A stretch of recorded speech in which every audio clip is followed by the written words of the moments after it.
In a world teeming with supernatural claims, from aliens and ghosts to cryptids, religions, and other unexplained phenomena, enter Captive Desk, that offers a skeptic's perspective.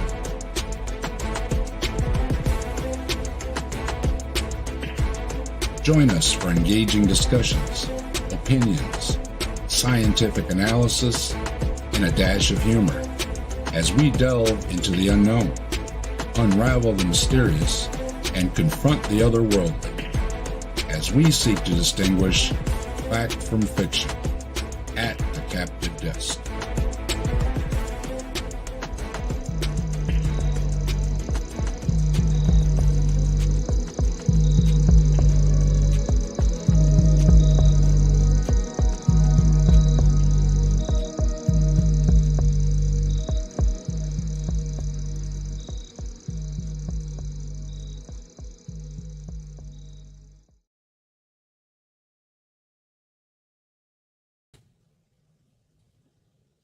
Greetings, welcome to Captive Desk and another Saturday night at the Atheists. And I put the link there in the chat. It's pinned if anybody wants to join. We need some atheists in here, so hop on. Everybody's welcome. If I don't know you, you have to show me some camera, behind the stage or whatever, but otherwise everybody's welcome. We have everybody being civil. Everybody's welcome here at the Captive Desk. All right? So I got a little twist on this one. This video is somebody that is a believer that's taking a look at a list of questions from atheists. So it's got a little bit of a twist, and it shouldn't be too long because it's in 3 parts. But I couldn't find part 2. So if anybody can find part 2 for me, or, we'll get into that later with the creator. If he's got something maybe happened with part 2, I don't know. But, we'll put a placeholder and we can always add part 2 at another time. But, it's a lot of familiar questions, but a little different, different little spin on looking at them. So I thought last week we looked at a small content creator, and this is also a small content creator. Doesn't have a lot of subs and everything. And like we always say, maybe help them out, give them a sub, and always be polite and civil. We're not out to fill any chats with nasty comments or nothing like that. We appreciate when it's something that we can review and look at, right? So always be kind, right? And if you feel so inclined, maybe drop them a like or a sub, help them out too, right? Hello, Simos, how you doing?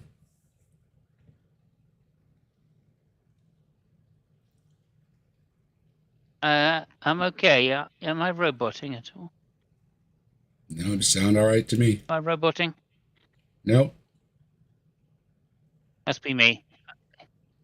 Okay. You are for me. That's all.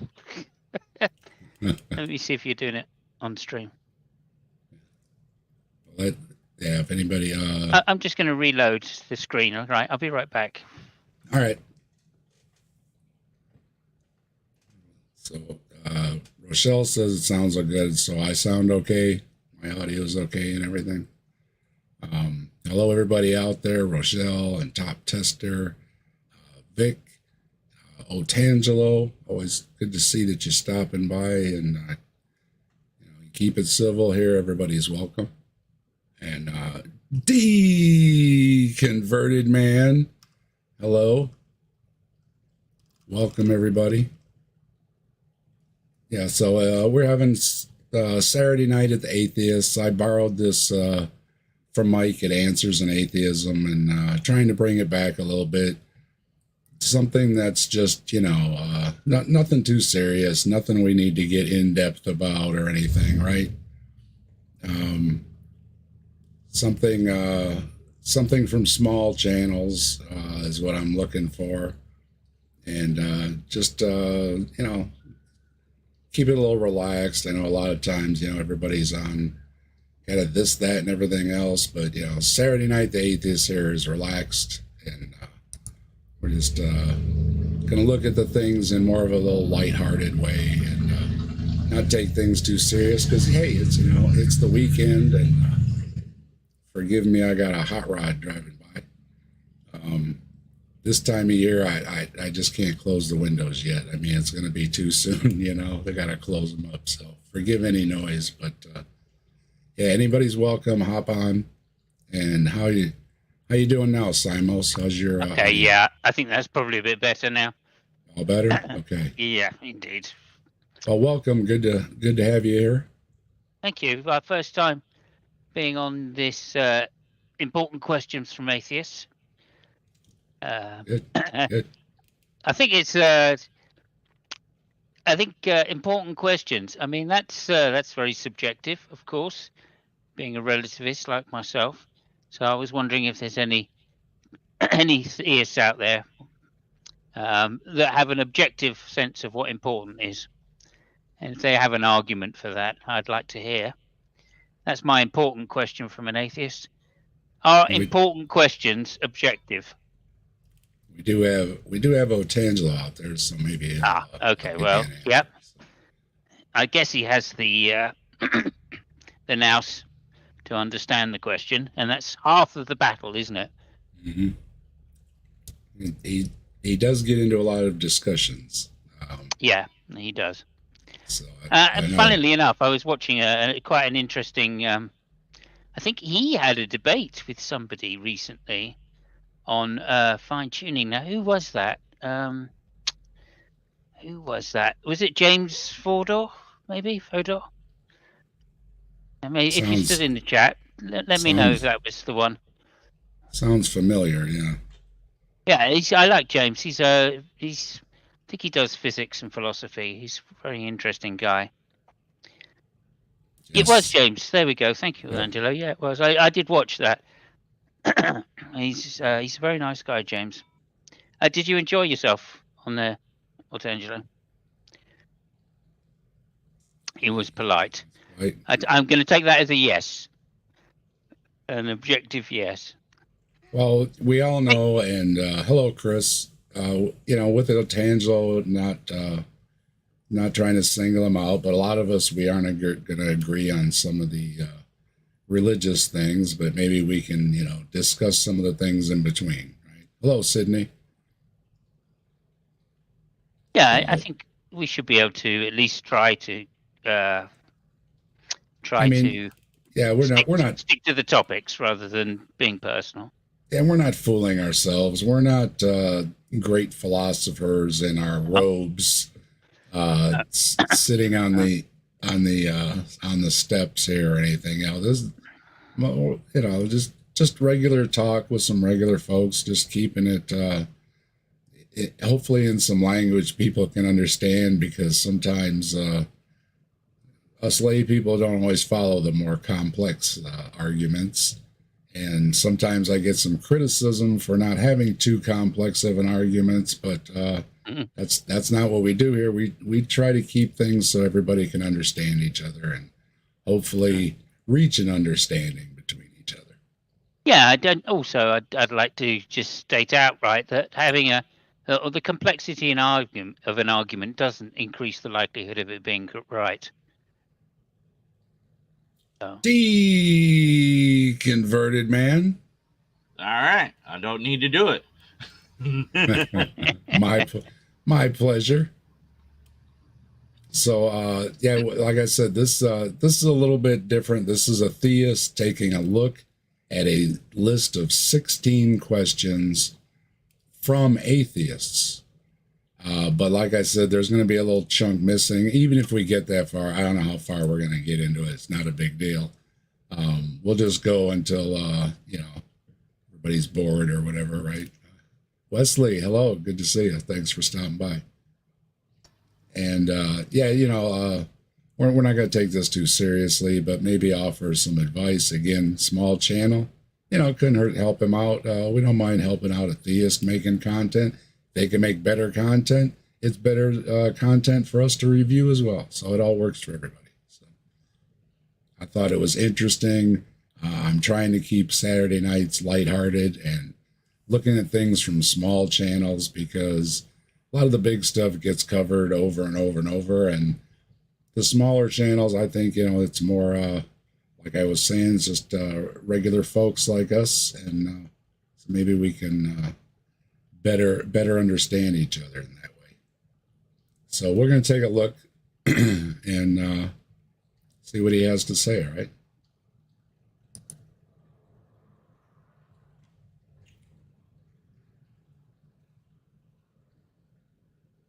Welcome to Pastor Yeshua. In this episode series, we will answer an internet article entitled, quote, Important Questions Atheists Want Religious People to Answer, unquote. Now, by disclaimer, I tend to believe that the gist of these questions and articles like this are designed to create doubt rather than any actual sincere, open-minded inquiry. Most of the time, no real answer is being sought, and any answer given will be quickly dismissed and mocked. But the answers do exist, and the questions posed are largely, if not entirely, a result of an incorrect worldview held by many, which is an antithesis to a world and life view with God and the Bible at the center. But for the sake of the few who may exist who are sincere, let's look at the questions and the answers which atheists want religious people to answer. Okay, we're going to try and be sincere, right? Well, except for Deconverted Man. But Well, Simos and I are going to try and be sincere. hang on a minute. Why has he got a dot between pastor? I wonder what that stands for. Yeah, that's what I was thinking. That I was like, Everybody, put your ideas in chat of what pastor is and then what do they call them? I can't even remember what they're called. Acronym. There is. Yeah, I was like anagram. No, that's not it. Yeah, I did the same double take. He does have a little intro there that I cut off about. Oh, okay. Pastor, so it might be in there. For the interest. Interesting. In time, I cut it off, and he said a prayer, and there's music and everything. That it's like the beginning of a church service at the very beginning. Wait, I got one. Preach and say truth or run. There you go. Got it. Nice. All right, we're gonna try and be sincere, sir. So here we go. Question number 1, quote, How do you reconcile a loving God with all the suffering in the world, unquote? The author goes on to say, quote, It's tough to see devastating natural disasters, terrible diseases, and unimaginable cruelty and think it's all part of some divine plan. If God loves us and has all this power, why does this stuff happen? We're not looking for easy answers, just an honest perspective. This is a common question. I guess it probably is almost fitting to be number one. Yeah, absolutely. Probably, I've been on record before as saying this is probably the biggest reason why people deconvert. Not the logical problem, but the evidential problem, because they've been what we might call devout theists for most of their life, for instance, and something happens to them which is completely unexplainable, or to their loved ones, more importantly. Normally it's to one's loved ones, and they think, well, why? Why would a good God take away my 3-year-old grandson or something, and there's no explanation for it, right? You can try and run around the mills and say, he's in a better place, but that's not an answer as to why it was done. And because there's no answer, that leads people to strong doubt. And from there, then they at least start questioning why they've been, or why they've put faith. Let's use that word. Why they've put faith in their in their beliefs for so many years, just to be rewarded with something like a tragic death in the family of an innocent. Anyway, that's just what I've observed during my lifetime. It is one of the main reasons why people deconvert later on in life. Anyway, maybe earlier it's different reasons, but certainly middle-aged, later people of my age. The, Go ahead, Jur, thanks for joining us, Jur. the minor sample size I have of hearing people's stories over time has been, they investigate and they find, nothing. There's only been maybe 2 that I can think of off the top of my head that I would even call remotely emotional, but even there was deep consideration and thinking that happened, where they were evaluating and reevaluating these ideas, and I was listening to Aaron Ross thing where he was talking to the guy that was being more scientific.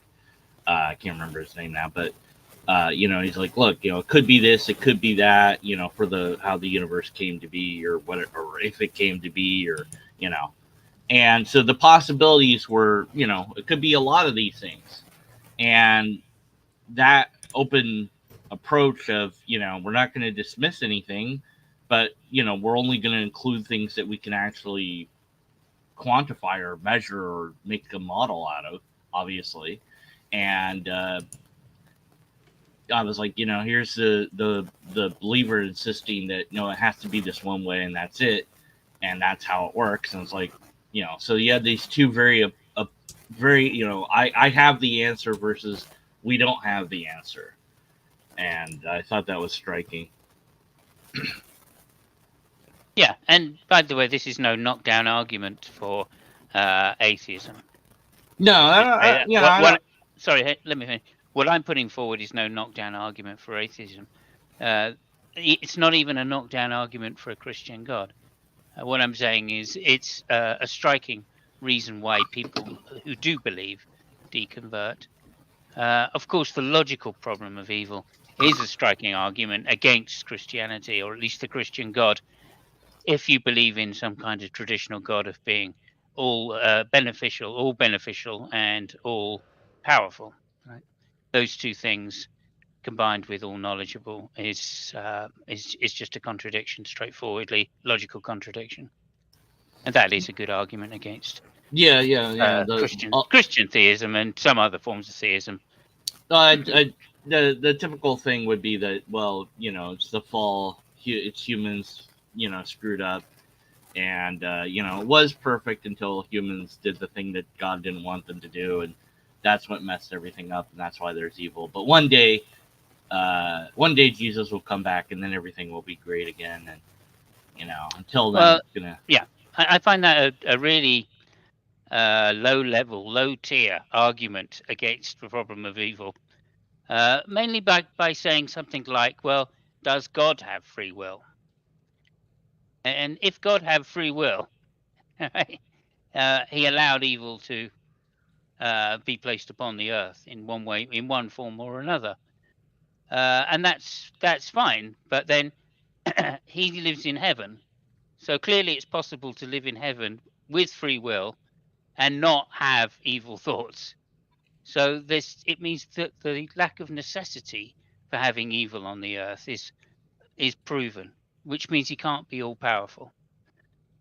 And you had heaven first, right? Straight contradiction. One would think so, yes. Yes, heaven came first, so that there was this perfect existence and everything that supposedly you can't have with the free will, as you said. Yeah, so that's a question I always ask, that if there was already heaven, why make the mortal realm, right? He already had the perfect creation with everybody in heaven. Yeah. By Well, definition, it must be he pretty great, right? yeah, but he could still make a mortal realm, still and give us free will, and none of us choose to do evil. I mean, Right. that's not logically impossible. And because we're looking for a necessary argument for evil, free will is not a necessary argument for evil. That's all I'm pointing out. And so it doesn't overcome the logical problem. They'll say, well, perhaps the evil must be permitted so that greater good can be achieved. Without evil, you wouldn't recognize good. Yeah, there's always the bigger plan or something we don't understand behind it. But that doesn't help people, like Simos pointed out.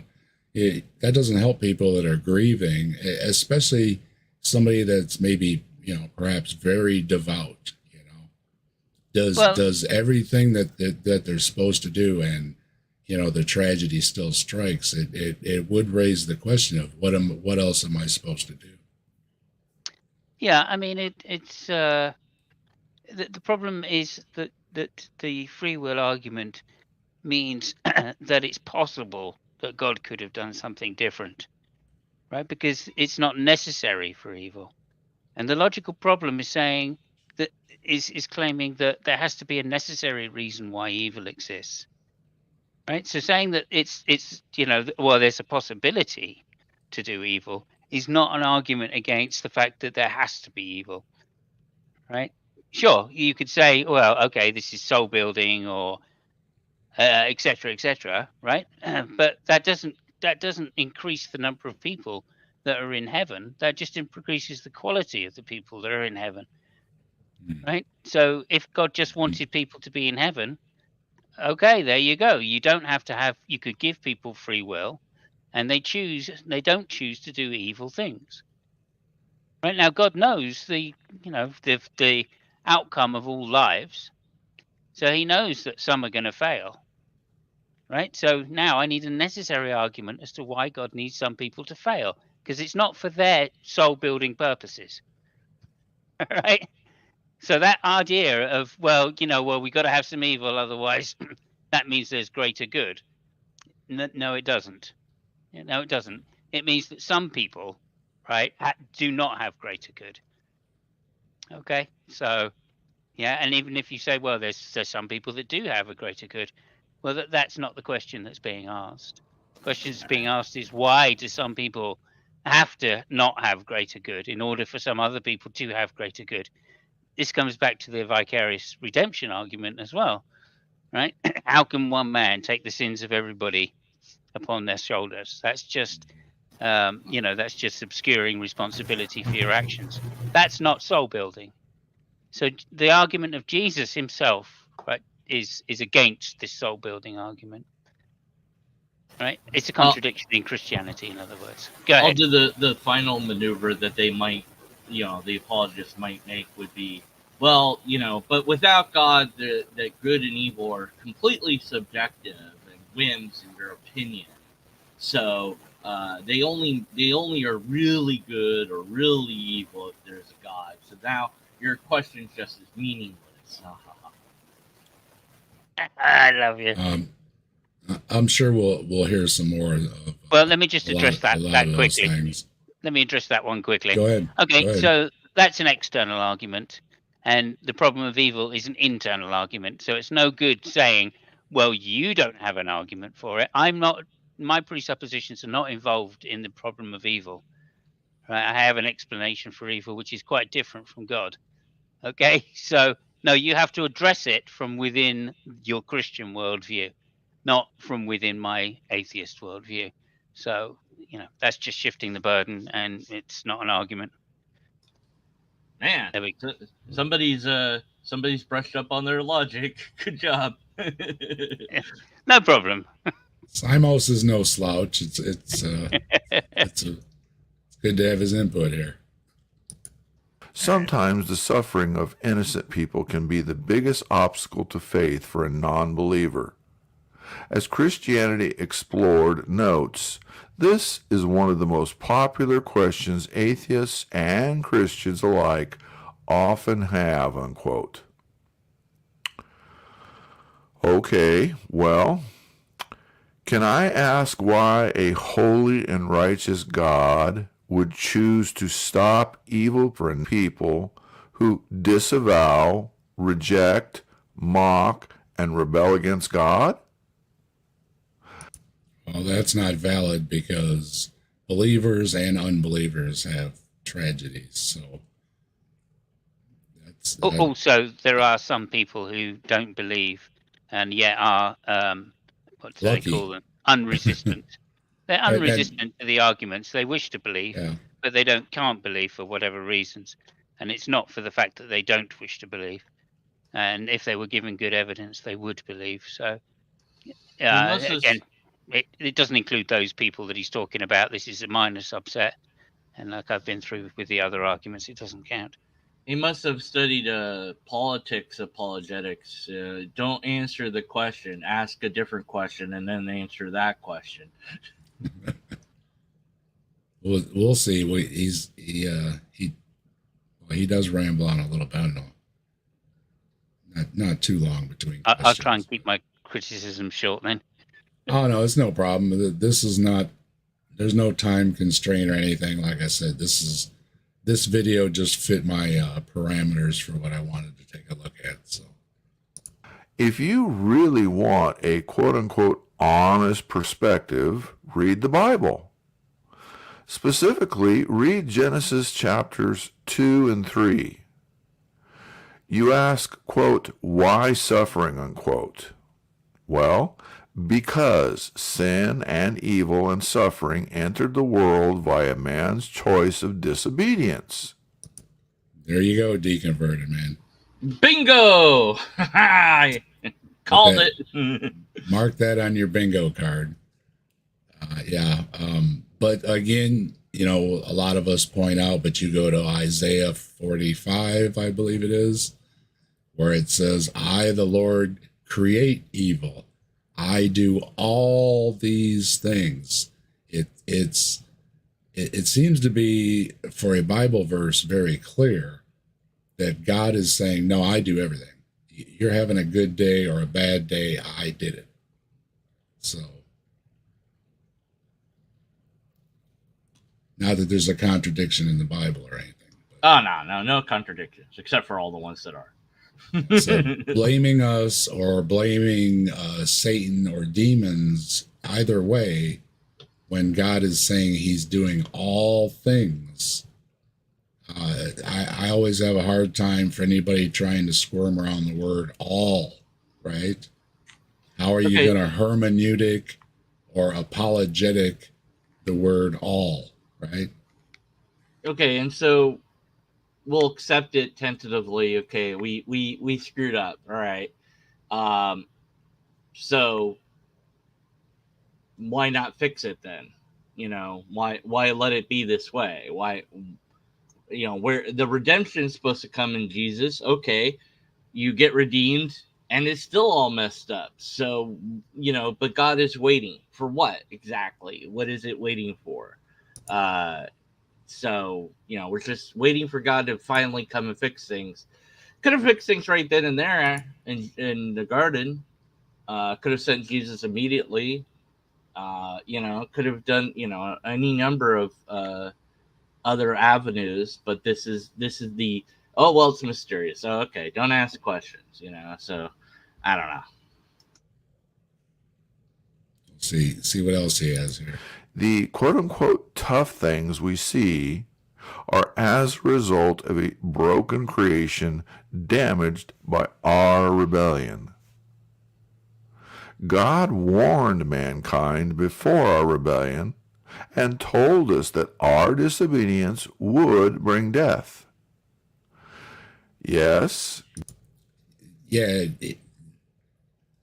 Well, first of all, hello, Phantom in the chat, and Ollie's here. Vic, if I didn't say hi, a lot of thank you everybody for stopping by.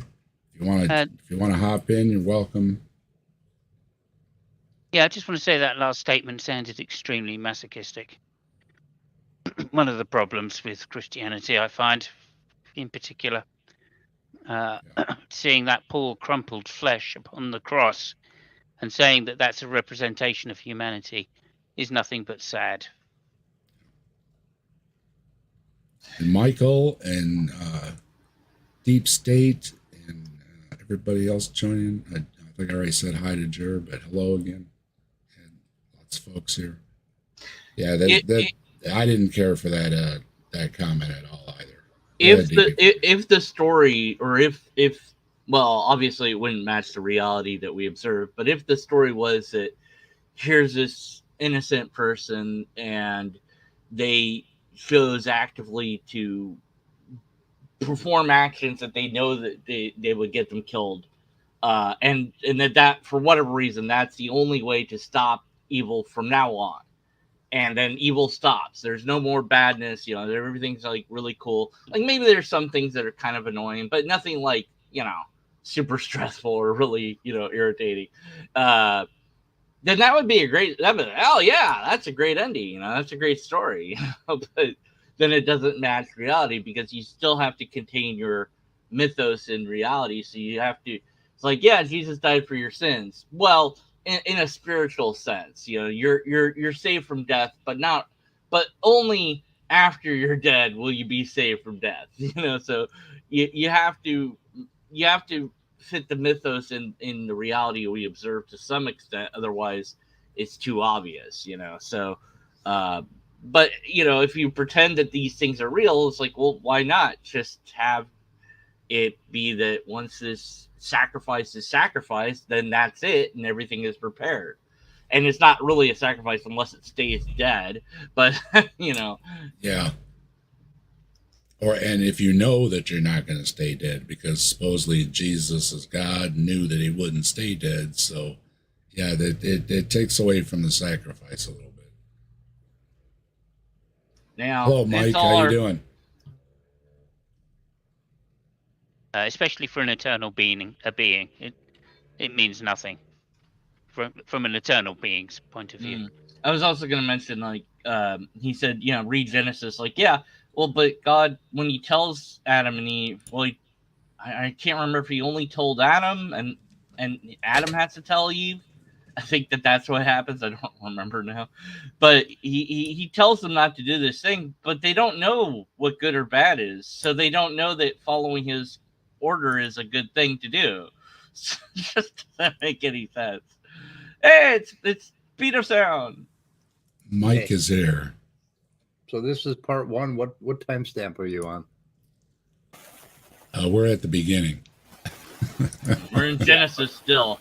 We're never gonna get past this. we're not gonna get to number 2. No. I think we're done. Can you see that little number that tells you what time you're at?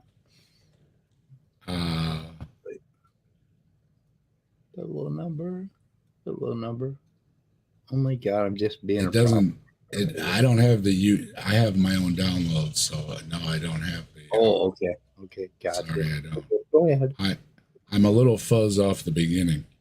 The first thing I when I turned this thing on, the first thing I heard is worldview, and I got really pissed off and I quit listening to it. So that's all I heard. When your worldview, Your worldview. Speed, yeah, he does. Speed, you're entitled to your worldview on that, no doubt. Yeah, he does say something about a secular worldview. He does that have that attitude. So I like your question, Simon. I thought it was really good. Like, what metric do we even use to decide what is the most important questions? I think the best you could do would be like pull a large amount of people and find out like what they think the most important questions are. Then you'd have something there. You wouldn't have much of, you'd be like, okay, 80% of people think that this is an important question. That's the best I could think of. I don't know. Yeah. It was. I went out for a drive and a squirrel ran out in front of my car, and I thought to myself, well, wait a minute now. What worldview do I have? Should is it a Disney worldview or which one is it? Should I? And then oh shit, I killed him. I was busy checking my worldview. Well, you would be just nuts to have not done that. Yeah, right. Okay.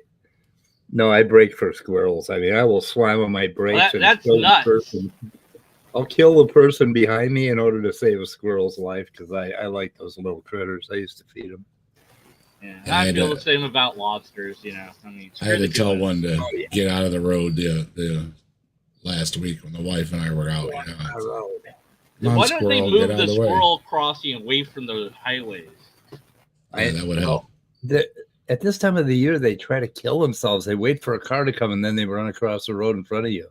And I think what they're doing is trying to evade you by They're working How with the smart car are you? insurance company, helping to slam on the brakes and cause accidents with their car, so they can raise Yeah, car insurance. insurance. They seem to get halfway across and get confused. It's like, keep going, just keep going. Yeah, well, they dart back because they're evading. That's how they evade predators. But it just happens for cars that doesn't work. But I almost ran over this beautiful black squirrel today, this morning. Just beautiful black one. All Okay. right, here we go.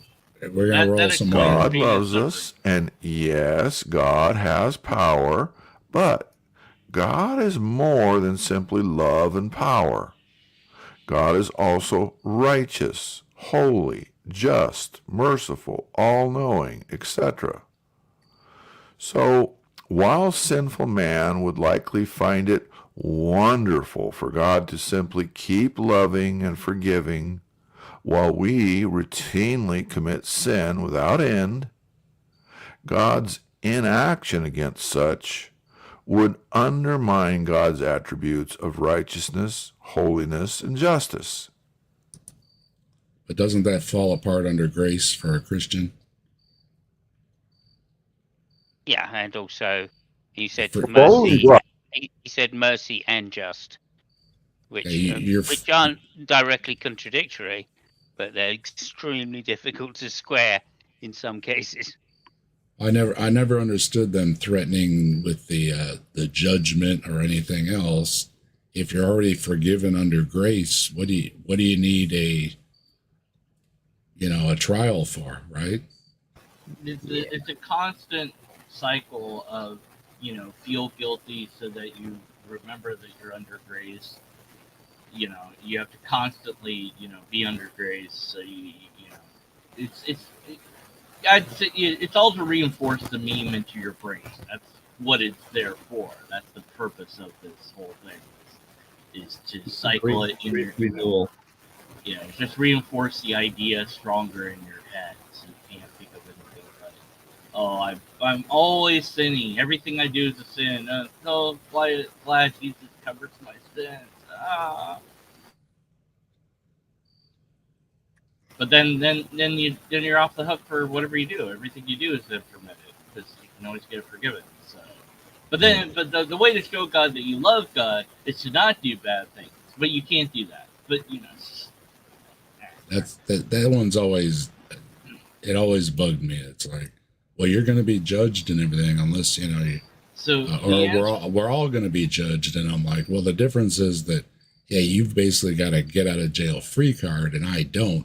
When you go into the courtroom, so you really don't have as much of a worry going into the courtroom as I do, right? Okay, so the answer to why are things bad is like humans did it, and besides, God has to judge and is righteous, and it's like, okay, well, that it just didn't really answer the question to my satisfaction, but it's an answer. It's not an answer I wouldn't that surprises me, but it's not like it's like it doesn't satisfy the conditions that I would want it to satisfy. Like it gives a partial explanation, not a full. Like God has to judge you. Okay, fine. But so like the bad things I'm doing, whatever the bleep those are, that's why that deer got caught in the barbed wire fence somewhere where I can't see it or help it. Like, what sense does that make? Check your connection there, Deacon. It's my mic. I gotta put in my new microphone. There? Is it better? Or? Yep. Okay. All right. There you go. All right, here we go. We'll roll some more here. God must be 100% perfect in all of his attributes and not just the ones which man approves of. So, the quote-unquote stuff which happens, which we characterize as evil, happens as a result of man, sin, and Satan, and not because God wants or creates evil. Okay, well, I just filled a couple spots on my bingo card because, yeah, I also said, or you get blamed on Satan. It seems that it's the classic statement that when something good happens, God did it. When something bad happens, we did it, Satan did it, the demons did it, the curse of sin did it. So, all-powerful God seems to fall apart again there. Very much so.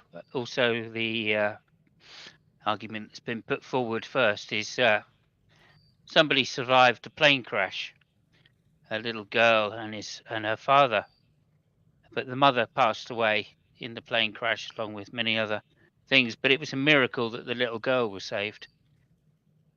Unfortunately, for everybody else on the plane, they all died. That's not a miracle. Miracle would be is if the plane crash didn't happen. Yeah. So, like, it's the usual contradiction. The gruesome answer is the all the other passengers were cushioned. Yeah. Right. Well, they gave their life to save the little girl. Apparently. Exactly. Who knows? Who knows? It's a mystery. Once again, appeal to consequences that we have no idea about. Fallacy. Yeah. Anyway, just to say, it's all the good things that happen. The little girl saved. Oh, that's all God's reasoning. Everybody else that died, well, they were all sinners. Hello, Al and Michael. If I didn't say hello, good to see you. See what else he's got left on this one. The second prong of the objection above flows from the result of asking a question loaded with a straw man fallacy. Welcome to Baloney Park. Notice the assumption that... Oh, by the way, he's got these little sound clips in there like that. I think it takes away from it because he doesn't have any video going. So when you hear these little things, he's got his little, he's trying to make a joke and put his little sounds in there. So that wasn't me. That's his little attempt at humor in there. So. Quote, people who are innocent, unquote, are suffering. Once we accept the premise that there are people who are completely, quote unquote, innocent and who are, quote unquote, suffering, then it follows, using this flawed logic, that God cannot be, quote unquote, loving, since there are, quote unquote, innocent people who are, quote unquote, suffering, and he has the power to stop it. That was a lot of quote unquotes. Testing. Am I here? Yeah. All right, cool. Yeah, that was a lot of quote unquote. Okay, so the problem with that argument is that if we're all sinning, if we're all sinful, who's to say exactly what crime it is that makes us so sinful that we can't be forgiven for it? And of course, it's not a crime. All it is the lack of belief in the system that says you're sinful. That's all. Yeah, that's the ultimate sin. That's it. Is Well, there is no other. Yeah. There is no other reason for being condemned by a merciful God. Apparently, I gotta complain that he can't even get the logical fallacy correct. It's not a straw man. It would be a loaded question because you're assuming things in your question that you're asking. Straw man is a weaker version of your argument, which a question couldn't be. it would always be a loaded question. So just No, we're here to help this person make better videos. So, you know, there you go. Deconverted Man gave you a helpful tip there. Next time you make the video, look it up. Make sure you got the right one. Not the fallacy, dang it. Or you'll have the "you didn't look it up" fallacy. Yeah, right. All right, so it's a loaded question. All right, cool. Okay. Now, it may be true, relatively speaking, that some are viewed as quote-unquote innocent in comparison to others. After all, surely Heidi, Snow White, very young children, babies, and others are quote-unquote innocent in comparison to Hitler, Stalin, and any given serial killer. Yes, if we put everyone on a humanistic set of scales, then we can easily pick and choose people whom we can label as relatively as quote-unquote innocent. But if you really want an answer to why there is evil and suffering, simply look into the mirror and you will know. There it is again. It's your our fault. It's not God's fault. Did he compare two I Disney just want to characters? say hi to Sam in the chat there. Hello, guys. Yeah, Mike, go ahead. Looking into a He mirror really is not an compares- argument. He compared Snow White to Hitler? Really? What? Well, there is a difference. However, again, to nitpick, as a Deconverted Man was offering a tip, I'll offer a tip as well. In Mein Kampf, little old Dolphy said he was doing God's work. And if you've seen the movie God on Trial, they're discussing why such awful things are happening. And they said, who's to say that God didn't make a deal with the little man with the funny mustache, right? You can't question God's ways, right? And there are bad people that God has used in the Bible. And you even hear it today when they try to make excuses about, well, Trump is a bad person, but he has all these good Christian things. So it's letting a lot of things through the cracks here on it. You can't say what is God's will and what isn't God's will, when at the same time you're saying it's all God's will and we can't understand it in the first place. I guess what I'm pointing out is that Snow White is not a historical character. I don't think. Really? What? Ah! I mean, what about Hannibal Lecter? Snow White is going to be up at the pearly gates at some point. I don't. Well, if the multiverse is true, yeah. Well, I don't know. The witchcraft was involved in all that. She probably got doomed. Yeah. Being held accountable for your bad actions. Okay, how about being rewarded for your good actions? Right. Okay. Does this judge in a courtroom setting, okay, you've done you called your neighbor Joe nincompoop. Yeah, I sure did. All right. Well, we're gonna you're sentenced to torture forever and ever. Okay. What?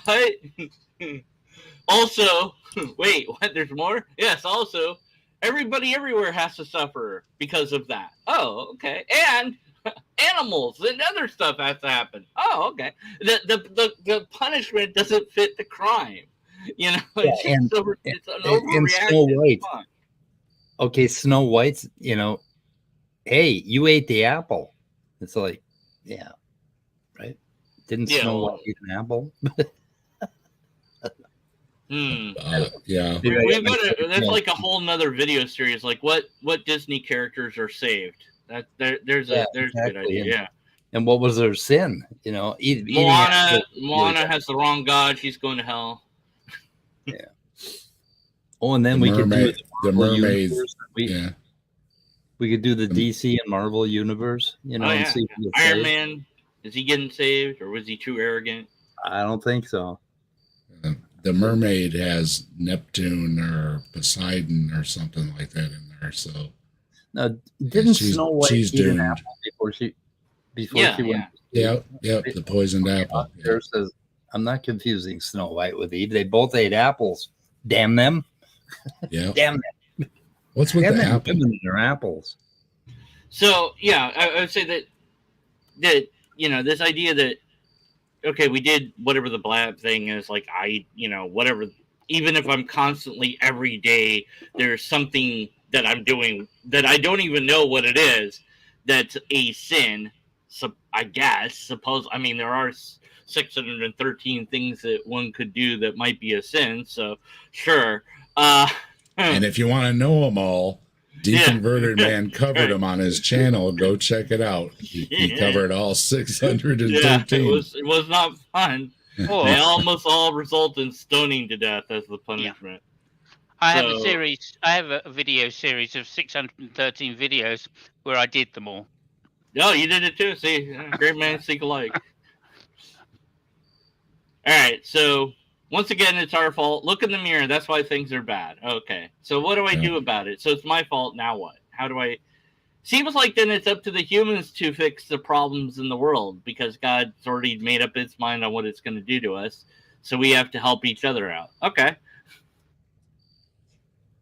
Do they don't focus too much on the spinning wheel? That's Rapunzel, isn't it? Who puts her finger on the spinning wheel? Yeah, no, Snow White ate the. She took a bite of the poison apple, but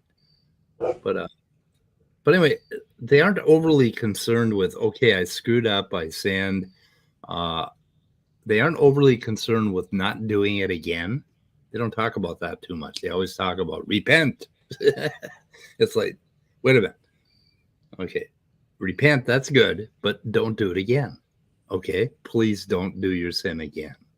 They don't talk about that much. That's why I hate Christianity. They don't make any moral sense to me. No. And there should be make amends somehow added onto it. We had a long lesson on that. It was like that true repentance is, yes, you're sorry, but also you don't do it ever again. Okay. And so that's what true, got to have that capital T in there, repentance. Why not capital R, sure, is. But I'm like, well, okay, great. So does repenting change the state of the world? Like, I'll repent. Okay, did that. You know, I was saved for a while, so the state of the world was still bad. So, you know, does the entire world have to repent and then the state of the world will stop being bad? Like, no, because either you have this situation where, let's say that you could hypothetically stop sinning. Could you? Because if you can't, then what does that mean? You know, and then if you can stop sinning, like, I'm sorry for all this stuff. I'll follow all the things I'm supposed to follow, do all the things I'm supposed to do, not do all the things I'm not supposed to do. And if everybody did that worldwide, would there still be a tornado?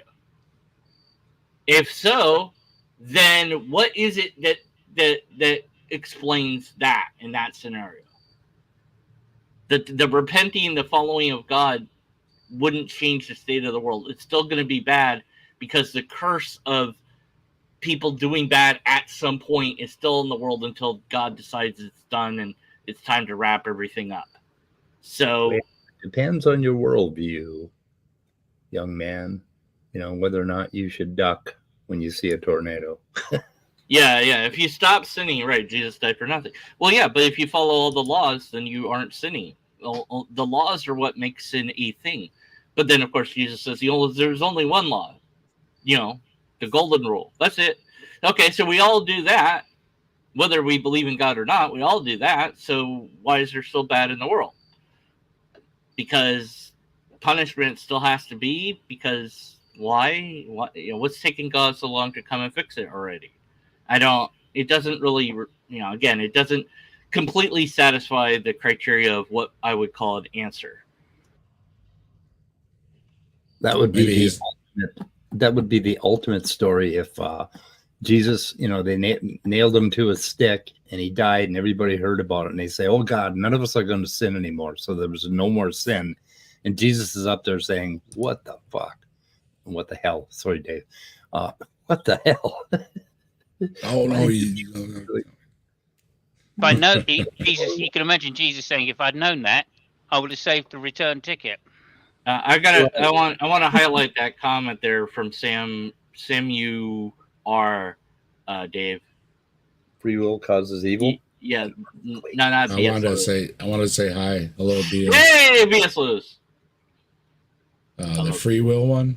Yeah. So it's not evil when a brick falls on someone. Really? That's not evil? Okay. Pretty evil to me. I don't know. Evil?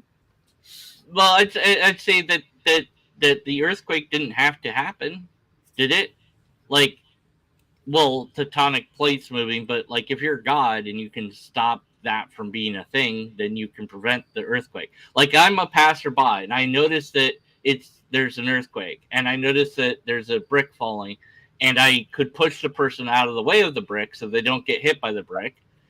And I don't do that. That would be considered evil on my part of not saving that person. So my point is God could stop that brick from hurting the person. So not doing that would be evil on God's part, wouldn't it? So what does my free will have to do with that person not getting saved by this all-powerful being?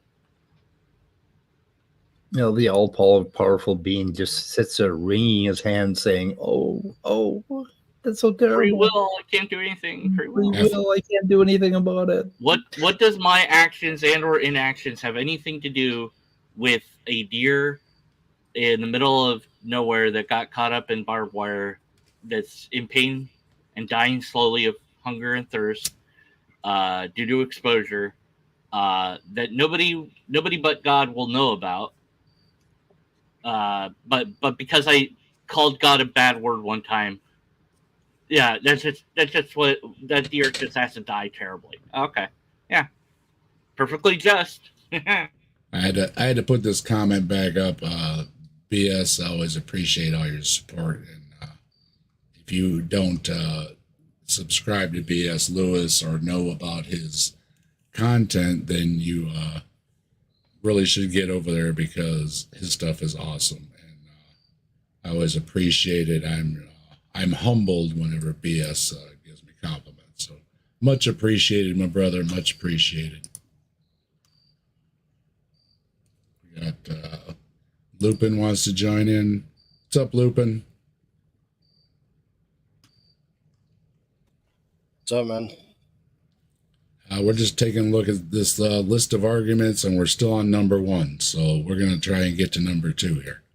I thought this was number 2. The truth is that if there were no natural disasters, no terrible diseases, and no unimaginable cruelty, then the same atheists would instead question the truth of Genesis 3 and elsewhere in the Bible, which proclaims the curse of sin.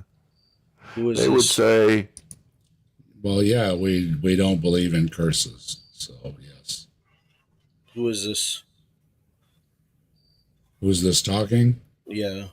He's called Pastor Yeshua. Okay. I will put a link in the description when I'm done here. I didn't have a chance. I was last minute. I had dinner and everything before the stream, so I didn't get it. But I will get the link in the description, so it'll be there if you want to go check it out. Can we play at a little bit faster for speed, like 1.25? Well, I don't like to do that because Mike doesn't like that.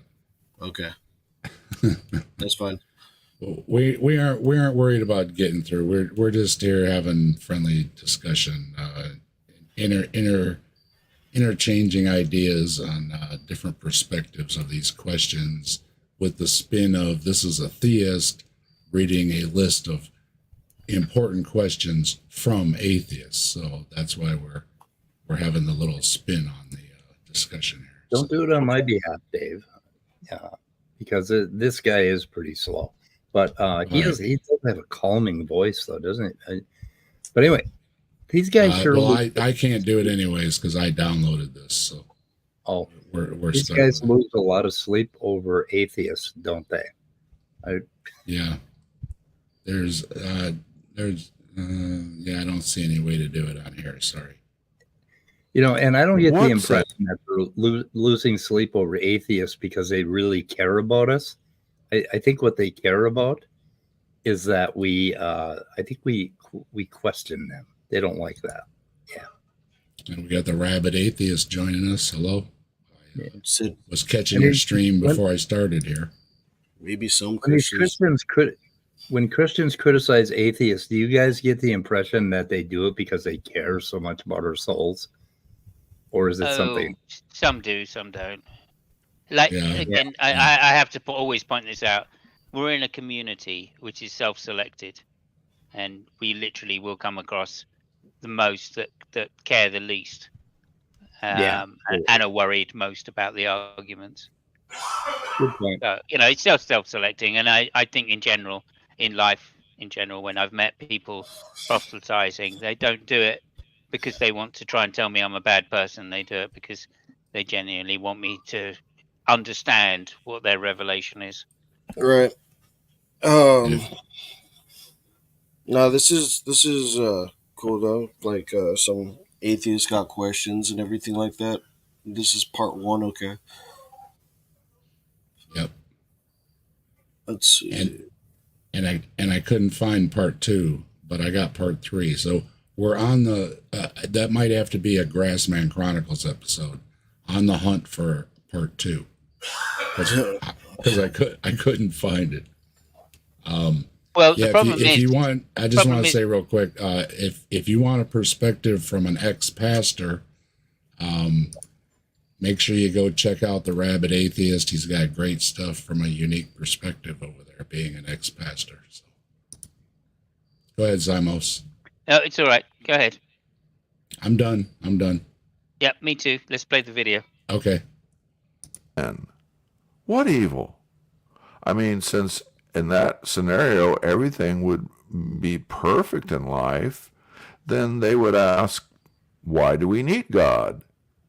They would assume that all is good because of man and his wisdom, and not because of God.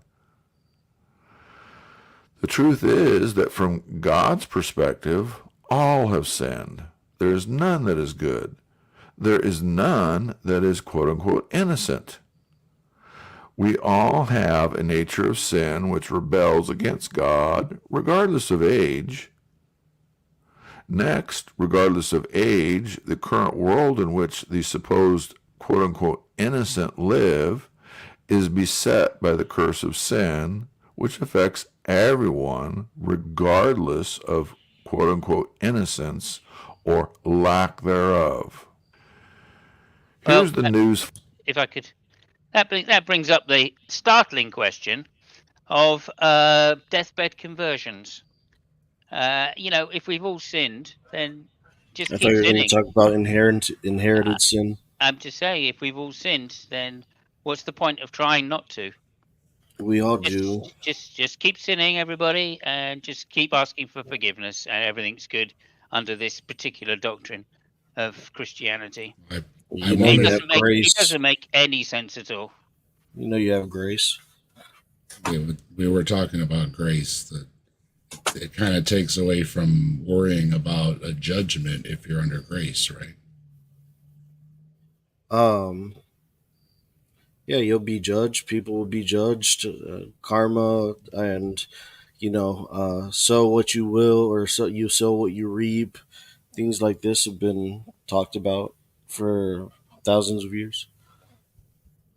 It seems to me that it's all forgiven, though, right, under grace. So it seems to pointless to have a trial if you're already forgiven. Right? If you accept it, yeah. My grandpa went to hell. He wanted to do a deathbed confession, but he was too busy trying to find the nurse call button. There was it was. Oh, I'll find a quote. I'm just gonna go. I'm gonna get a quote. I'll be right back.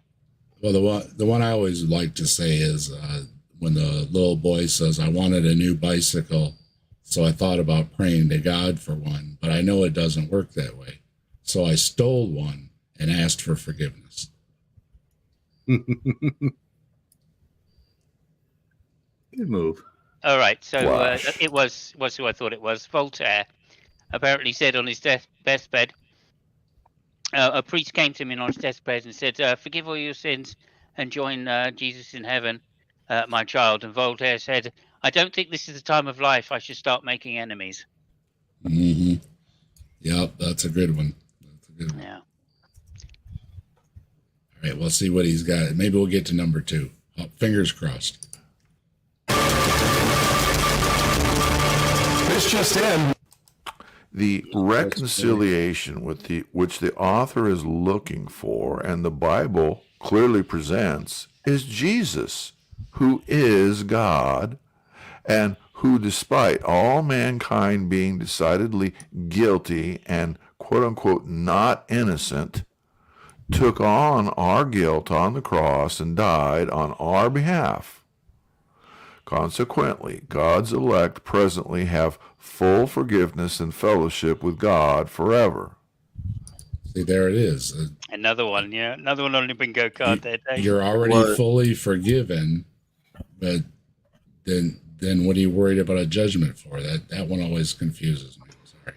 But is it once saved, always saved, or is it? Yeah. Well, and that would apply to people like the little man with the funny mustache, because he was confirmed supposedly into the church, and as his confirmation would be what, like And they still haven't 12 disavowed or him or whatever it's Well, called. I think the big question Yeah, is, so- once you realize there is a God, if you can ever unshake that there's a God. Once Oh, you realize there's I a God, did, but- can you unshake that? Oh, they I like don't to think say you that. can. Yeah, they like to say that. When you encounter the real God, then you will never deconvert. Oh, yeah, that's nice. That's problem the is- that's problem the no is- true Scotsman, right? The problem is the real God only decides to show himself after you're dead. So Yeah, it's yeah, too late. yeah. You get all the information afterwards. But this is more of, okay, you're telling us what your beliefs are, what you think the Bible says. Yeah, the Jesus defeated death. Yeah, as the answer to the question of why there's bad. There's bad, but Jesus fixes it. But it's not fixed. So that's not really an answer then. Well, we still live under a human condition. Fallen human condition. We have a lot of power as human beings. We can create life, we can take life. We have a lot of power. And we make of our will of like what we're going to use it for. We have our choices. Oh yeah, granted. I said Kind of. you know- When you say we can make life, well, we can make sinful life. Yeah, because I we're always mean- under sin. Yeah, this is true. That's the thing, but it's like, okay, well, that at best you have an overreaction to sin, because it's not just humans that have to encounter. What's bad an stuff. overreaction to what kind of sin? Well, the all the pain and suffering in the entire world that's inflicted upon all living creatures. So, yeah, it's like all for sin. That's kind of an overreaction, isn't it? Like kind of overreaction, yeah. Yeah, it's just a little bit. Yeah. And it's not just mankind that was cursed; all of creation. Yeah, so the the whole animals creation. and the plants and everything. I guess all also had the- to pay the price. Also, Yeah. the entire And universe. all of that has a fix to it at the end, but Yeah. Afterwards, later on, Yeah. it will all get fixed at some point. Yeah. we're seeing it almost happen before our eyes, so we'll see. Yeah. What do you mean, almost? Just the way the world is going. Yeah. Mhm. So what does that mean? How's it I mean, going?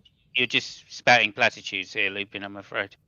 What do you mean? I was saying earlier, I didn't want to there's- get into like the cell phones, the radio, the walkie talkies, the goats, the strikes. Hezbollah just got like knocked out, but I mean they they attack the people.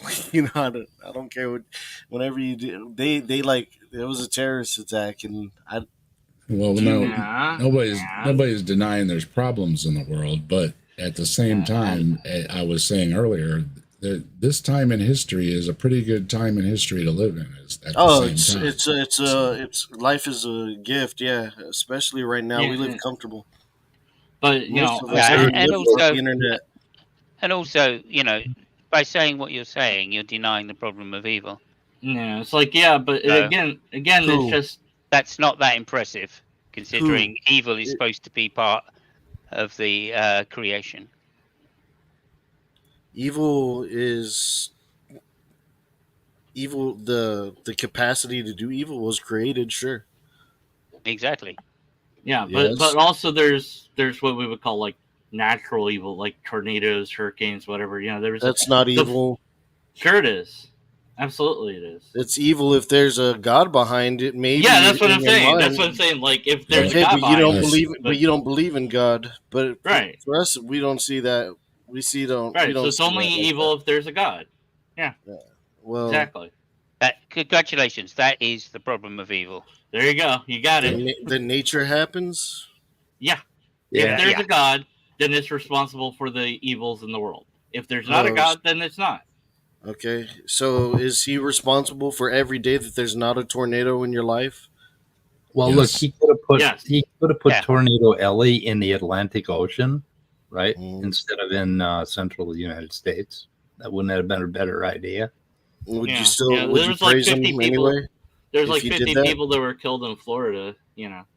So Well, you all want, you're doing now you just is want to you just don't want us to return to the garden, which it says we will. no. So- all you're Sure doing, we will. all you're doing now Anytime. is pointing to the reason that the devil doesn't exist. Yeah. Right, If which I- is there is What? good in, That's a good segue into Which what now? which is that Which there is good is- in the God world. can't do anything. Got it. That Right. there's good Got in the it, world. Okay, yeah, there's good in the Yeah. world. That's amazing. Okay, but God can't fix the rest of it. Got it. Yeah. All We right. want God doesn't interfere too much in our lives. God doesn't interfere at all, apparently. God doesn't He interfere. has. He God- has. Oh yeah, it's really. God. Yeah. Why do you what year do you live in? Huh? What year What do year- we live in? What does that have to do with anything? What year do Demonstrate you that live God in? does anything. What, I'm what not year? answering that What stupid year do you question. live in? What does that have to Jesus- do with Jesus proof? What wasn't year born do in- you live in? What Jesus does that wasn't have to born do in with year the zero. What permanent year proof that do you have? live in? I'm not answering that irrelevant. 2024, redundant. almost 2025, right? 2000. Uh-huh. Yeah. 2024. Where are you going with that? Hang on, Why- hang on, why- hang on, hang why- on, why- hang on, why- hang on, why hang is on, that? hang on. Let's Well, just keep it a little down. That's not irrelevant. 2024. Because Jesus Christ rose from the dead, so he's a 2024. part of your life. You're just living on his storyline now. 2024 of the Common Era. Yeah. Prove that Jesus Christ rose from the dead. You have to have faith in Well, I that. think we should stick on Okay, this there you video. go. Then you don't have proof. You have faith. There you go. I think we should- I only care about facts. I don't care about faith. I think Okay. we should stick on this Let's- particular video let's- No. because Yeah, let's. There you go. Let's That's your see what problem. interrogating Lupin Let's is play going a to be little bit less, more of the less video here, insightful. and Yeah, that's right. everybody say hello to Mark Reed in the chat. Hello, Mark, and tons of mice. Hello. And I believe I That's said hello to Al. If not, hello And again. Always good when to you see have you. facts, you don't need faith, and when you have faith, the facts just don't matter. As long as I have facts and you have faith, you will always be wrong, and I will always be right. We got plenty more to comment on. Depends Don't on Alright, what we're yeah. talking about. Don't worry. We got plenty more coming up. Hello, More, James. bring it on. Hello, more. James. James in the chat. Good to see you. The suffering which presently continues due to a broken creation continues, but is given purpose for God's elect to bring sanctification and maturity, something which is absent in the lives of the unregenerate. Suffering and evil will be abolished forever at some point in history for God's elect, and will be replaced by perfection and joy unspeakable. Ultimately, It is only those who reject God and or the Bible, who have never taken the time to understand God's plan of redemption, who are confused about evil and suffering, or who use the existence of them to accuse God rather than taking personal responsibility. For more details on this question, I would direct those interested to my previous podcast entitled The Problem of Evil Revisited. Can I just say something very quickly? Well- I do Hello- apologize. hello, I just Mark. dropped Go in. ahead. I I just need do to point have out the an- fallacy first, which is that is a shifting of the burden of proof. Go ahead, Mark. Sorry. Okay, yeah, I've got something to do, so I just dropped into but Lupin just said one of the sort of dumbest things I've ever heard. I'm sorry, Lupin. It's so hello, incredibly Mark. stupid that- Good to hear you. Yeah. Good to hear from you. Have you not met It's G-Man? just I have met G-Man actually. I've actually met G-Man on I think I was on somebody's show and met him. Anyway, just the whole idea that Jesus is in our life because we date certain years. It was Thursday the other day, which means Thor's still in your life as well. It's such a ridiculous argument to say, "Hey, this is what Jesus we call had- something." Jesus Excuse me, Christ Lupin. I had haven't an finished impact on the speaking. world. Lupin, I haven't finished speaking. So if you could You just live in restrain in yourself for a 2024. second. Mark's got to go in a minute. Let's just give him a minute if here. if you're judging like whether something's in your life by whether we're using something associated with them, then Thor's still in your world, Freya's still in your world, Woden is still in your world because we still use those things. And I might add that the Arabic numbers, we still use them as well. We use an Arabic numbering system, especially 0, which was created by Muslim scholars in the golden age of Islam. So, based upon that, you believe in nearly every single god under the sun because Jesus Christ is the only God. Jesus Christ is God. Jesus Christ. yeah, I know is you Lord. say that, Okay. but Jesus that goes Christ against your own defeated logic. all those other pagan Well, gods. Okay. Thank you. And just for Yeah, clarification, but yet Thursday Jesus was persists. born. Before you go, Mark, just look. Oh, he's gone.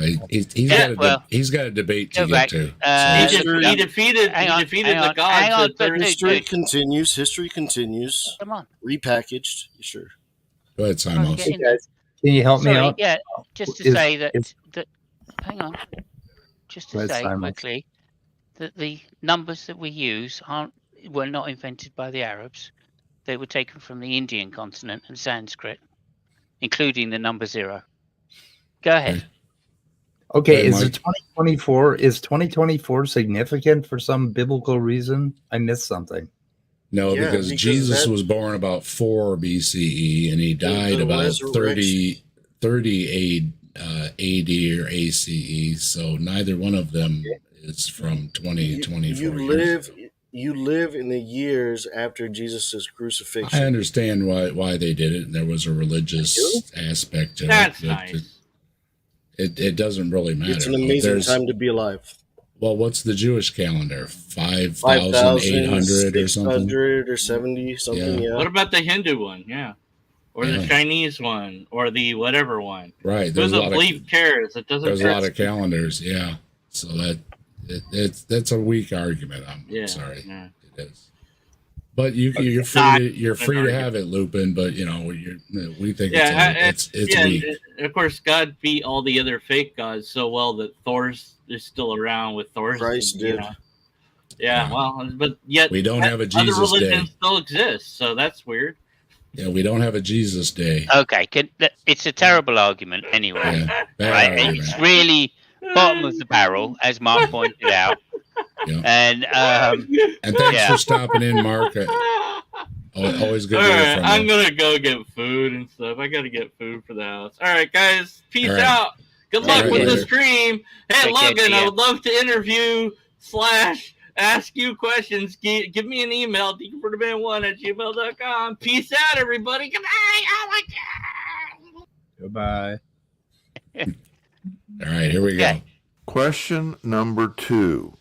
Quote, yay! can you Here it is. Here it is. Number Hey, that's 2. right, Mark. Yeah, I'm pretty sure Mark has a debate going. So Oh, cool. Yeah, no, it's a Good flat luck earth with that, debate, Mark. isn't it?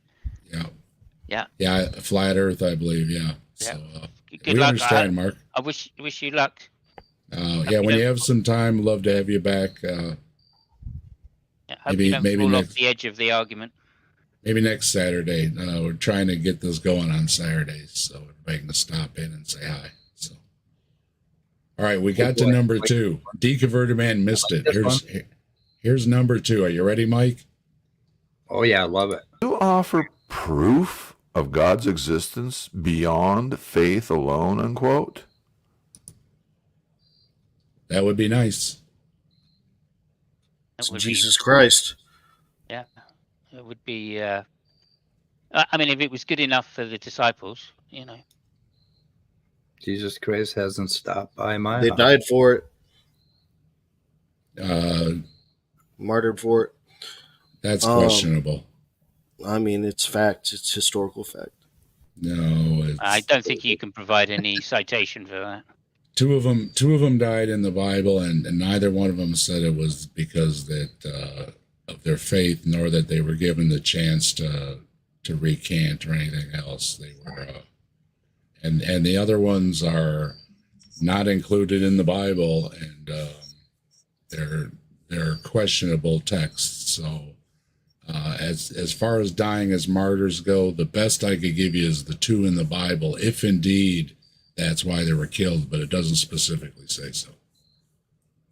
And also, the documents were written generations after the events. There were And no people- eyewitnesses to it. And people have died for a lot of causes too, and for other religions and belief systems, and so Easily. again, People do that today. Sure. Yeah, easily, yeah. but it doesn't make your argument unique, though. That's the point. My argument doesn't necessarily have to be unique, but All right, here It's not an argument. That's the problem. see I'm what not else really he's got. arguing with anybody. This is true. All right. Okay. The author states, quote, for atheists, belief needs some form of evidence. Just having faith doesn't cut it. Do you have any concrete examples or experiences that convinced you beyond a doubt that God is real? We're curious. For many atheists, the lack of tangible proof makes belief nearly impossible, unquote. Notice, first of all, the disingenuous bait and switch of going from asking for quote-unquote proof of God's existence to, quote, needing some form of evidence, unquote. I think that is the same thing, isn't it? If you're asking for proof or evidence, aren't those interchangeable? No, they're not. Evidence. I mean, to my estimation, evidence is something that just makes the proposition more likely to be true. So it doesn't mean that it is true. It doesn't mean that it's proved. It just is something that helps increase the probability. that it's More true. likely. Okay. So what Mike? is this bait and switch that he did? I mean, he's accusing this guy of bait and switch by asking Could you this. just play that little bit back? Because I was actually We're Yep, curious. back it up a little I bit. could read it. that last sentence. Yeah, The time to understand God's plan of redemption, who are confused about evil and suffering, or who use the existence of them to accuse God rather than taking personal responsibility. For more details on this question, I would direct those interested to my previous podcast entitled The Problem of Evil Revisited. Question number 2. Hooray. Quote, can you offer proof of God's existence beyond faith alone, unquote? The author states, quote, for atheists, belief needs some form of evidence. Just having faith doesn't cut it. Do you have any concrete examples or experiences that convinced you beyond a doubt that God is real? We're curious. For many atheists, the lack of tangible proof makes belief nearly impossible, unquote. Yes. So Right, there we go. Notice What's wrong? Go ahead, Mike. What's wrong with that question? I mean, that sounds like a pretty honest question. Oh, there's a lot wrong with it. So look, if you were offered proof, I hope any open-minded person would believe, because they would Right. it would be proved to be the case. Right? Right. Now, that's not what atheists are asking for. Atheists are asking for some evidence, right, in order to help belief. Doesn't mean that Okay. you are going to believe. So it's begging the question there when he says, if you were offered proof, you still wouldn't believe. No, if I was offered proof, of course I would believe, because it would be proved true. That's Okay, yeah. that's what it means to be a proof. It could be. Oh, You're evidence saying it was could be just- weak. It could be weak evidence or strong evidence too. Yeah, Yeah, I evidence mean, would even support even the strong idea. evidence doesn't mean it's proved to be true. Okay, but like I'm just saying, it's he's switched evidence and proof there. They're not the same thing, right? They're just not. Yeah, the but same either thing. way, Proof, like as an atheist, that's all.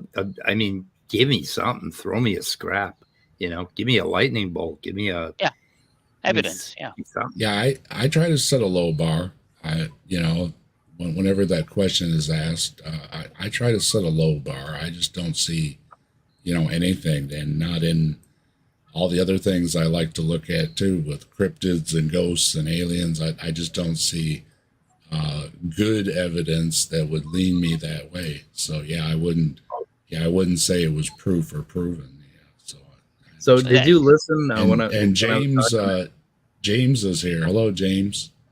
Oh, hey there, guys. How are you? We're well, thank you. How are you? I'm doing all right. Go ahead, Mike. Did you guys hear last night when I was talking to St. Tommy and I told him that I went out in a thunderstorm and begged for God to strike me with lightning? I think he had a bowel movement. He struck you with thunder. You did what? It's like, yeah, I did that. It was just, it was all lark. I was like, yeah, I'm gonna go do that because I like doing fun things. Anyway, I'm still here. I like St. Tommy. He's a good friend of mine, actually. I think it was Dusty, maybe, but was covering all the Trump supporters out in the hurricane with their iron poles and Trump flags. Good idea, standing out there in the storm with those big iron or metal poles in your hand. All right, so I didn't have a metal rod. So just to say, this guy switched. He started talking about evidence, atheists requiring evidence, which is true, and then he switched it to the word proof. Okay, Right. and that's a different thing altogether. Now, in some sense, he's saying I think he said they still wouldn't believe, and I think that is a false statement straight away. Yeah, you can't say that if someone is offered proof and they don't believe, well, they're just burying their head in the sand, as far as I'm concerned. So, I think if they have even a little good evidence, I could see myself switching, right? If good evidence would be a serious thing to consider. Yeah, 100%. Yeah. If I was convinced of anything supernatural, I would entertain more things. Exactly. Yeah. And I think Lupin and I discussed this when I was on his channel talking about Bigfoot, that I think because as a believer in supernatural things, that I would think believers would be more open to other supernatural beliefs, but oftentimes it seems they're very closed-minded to other supernatural beliefs while holding supernatural beliefs. Right. Yeah. Very bigoted about, what to believe. Well, to be fair to Lupin, he agreed with me, though. So, first of all, the disingenuous. Go ahead. No, I think my mic was muted, but I lost track of what I was going to say. You can continue. Well, before you do, let me just say, so we're going to keep an eye here on the use of the word evidence and the use of the word proof. Right. And how that pertains to somebody believing something. Go ahead. Bait and switch of going from asking for quote unquote proof of God's existence to quote needing some form of evidence unquote. Perhaps even more disingenuous is the insinuation that all that they require is some form of evidence, as if to suggest that none has ever been proffered, when the fact is that many people have provided evidence of God's existence. Okay, there's two The things to say issue there. Yeah, there's two things to say there. Firstly, that when people talk about evidence being to increase the likelihood of the proposition being true, of course, that it has some metaphorical sense because we're talking about a definitional switch between inductive reasoning and deductive reasoning. And when people talk about give me proof, right, or that when atheists say that's not proof of God's existence, okay, that mainly, I guess, they would be talking about responding to deductive arguments for the existence of God, such as the transcendental argument, right? And that is so, that's where the word proof gets used by atheists, because obviously deductive arguments have a necessary conclusion and they're not about probability, right? So we only include this idea of asking for evidence when we're being offered or proffered abductive or inductive arguments, not when we're being given deductive arguments. Also, there's another slight misnomer, which is when the word evidence is used in relation to deductive arguments, quite often what we're asking for is justifications for the premises of the argument being true. Right? And they might often they are inductive, but they might not be. Right? They also you might be given another deductive argument. So it's a lot more complex than just sitting here and saying all atheists do X, Y, or Z. Some atheists do exactly what he's saying, not in this community as a rule, though. Well, let's see what else he has to say. It sounds like he was about to answer it. People throw around the word proof very loosely, and the only proof that you can get is in mathematics. I mean, that's where it shines.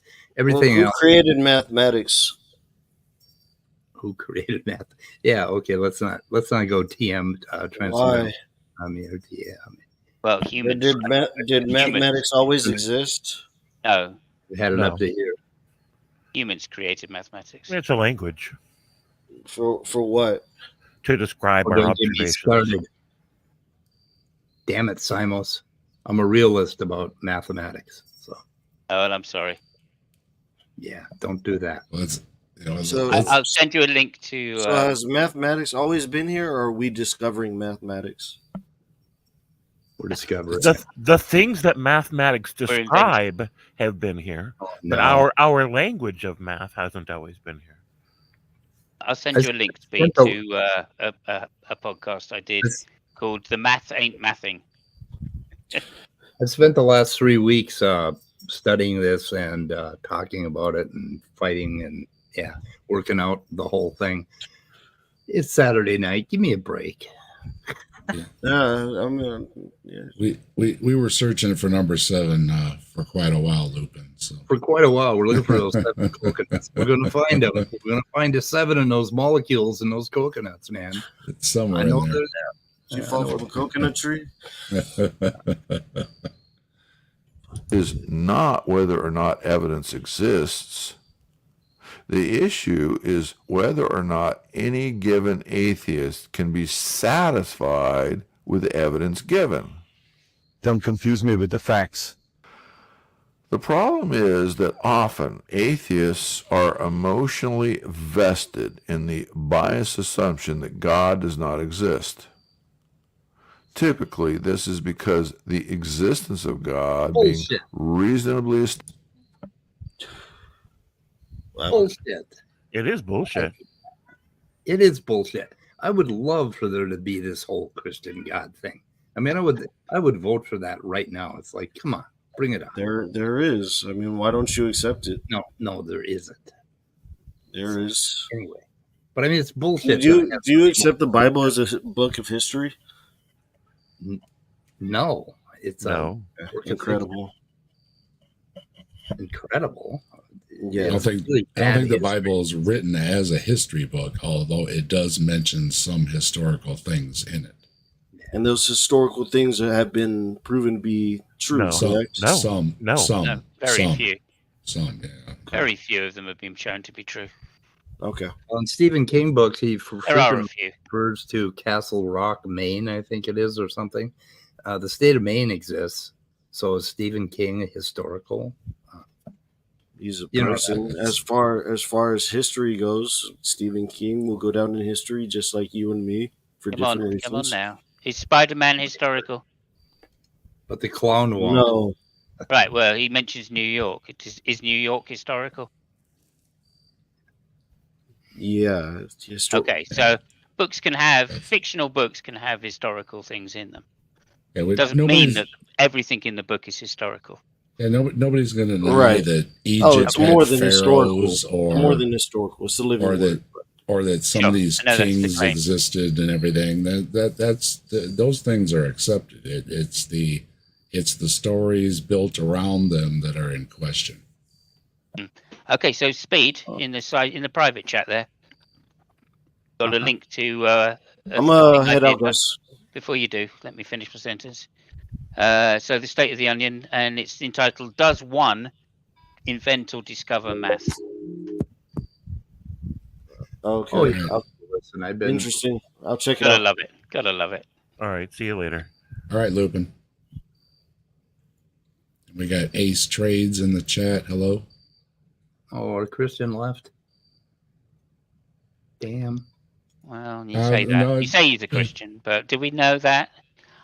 I just, as a side issue, just for a moment, I came across somebody, can't remember who it was. They were saying that all atheists are religious, and I said, "Well, what's your definition of religion?" And he said, "Anybody who's a theist or an atheist."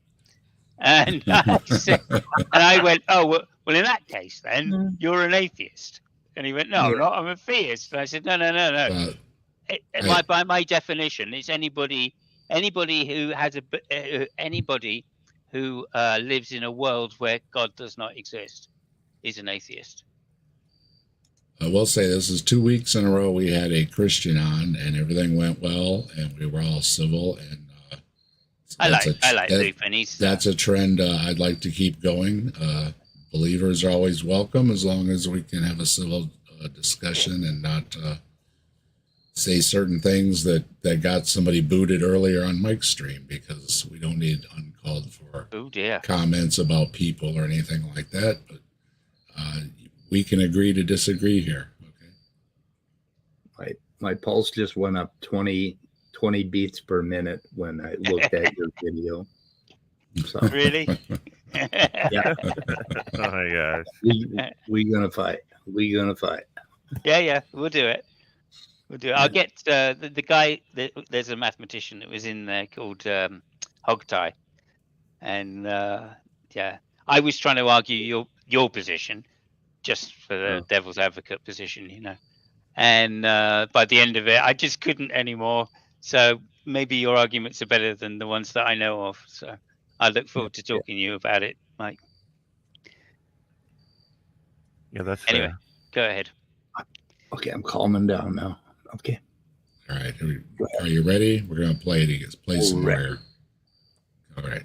Established or proven means that man is now accountable to God, and man can no longer do what is right in his own eyes. Wait. I missed the part where he explains how we're all accountable to his deity.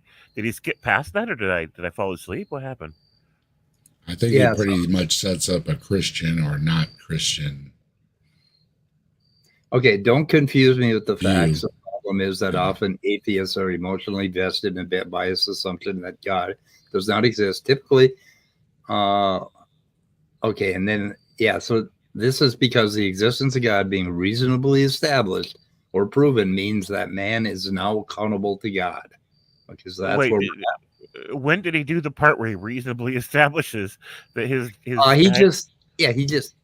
insists. He asserts. I see. Yeah. Assert. The existence of God makes the atheist uncomfortable. Really For this- uncomfortable. No, I think we all agree that if something supernatural like a God existed, it would be really neat unless it was, a really awful God.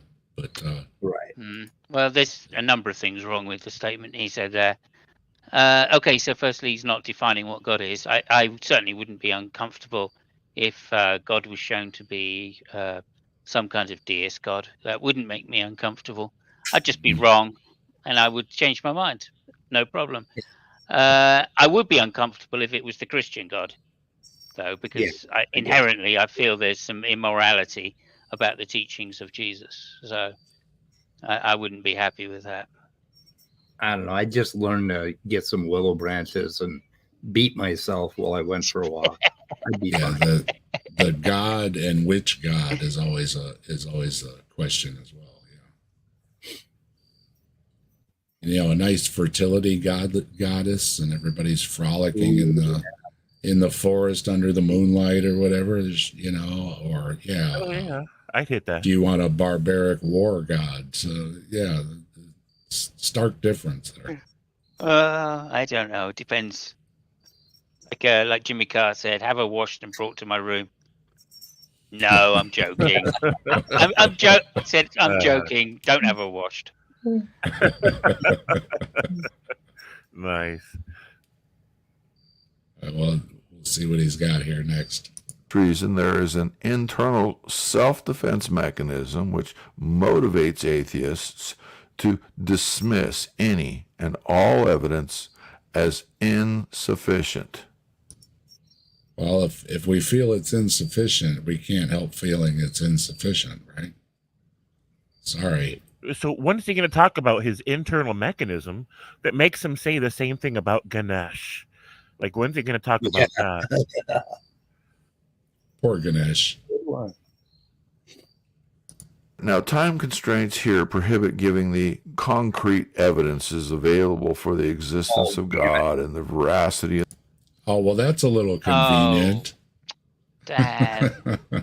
Evidence, the concrete. Did he say concrete evidence? He's not going to do the concrete. I think he's going to do the faith ones instead. So. Well, like this is another get out, I have to say. You know, they say something like concrete evidence, right? Well, that's assuming empiricism. If you're going to give concrete evidence, but what we actually end up getting is not concrete evidence anyway. It's just philosophical arguments for the existence of God. And what's the time? They're not concrete. What's the time constraint? Yeah, what's the time constraint? This was supposed to be in 3 parts. Yeah, there you go.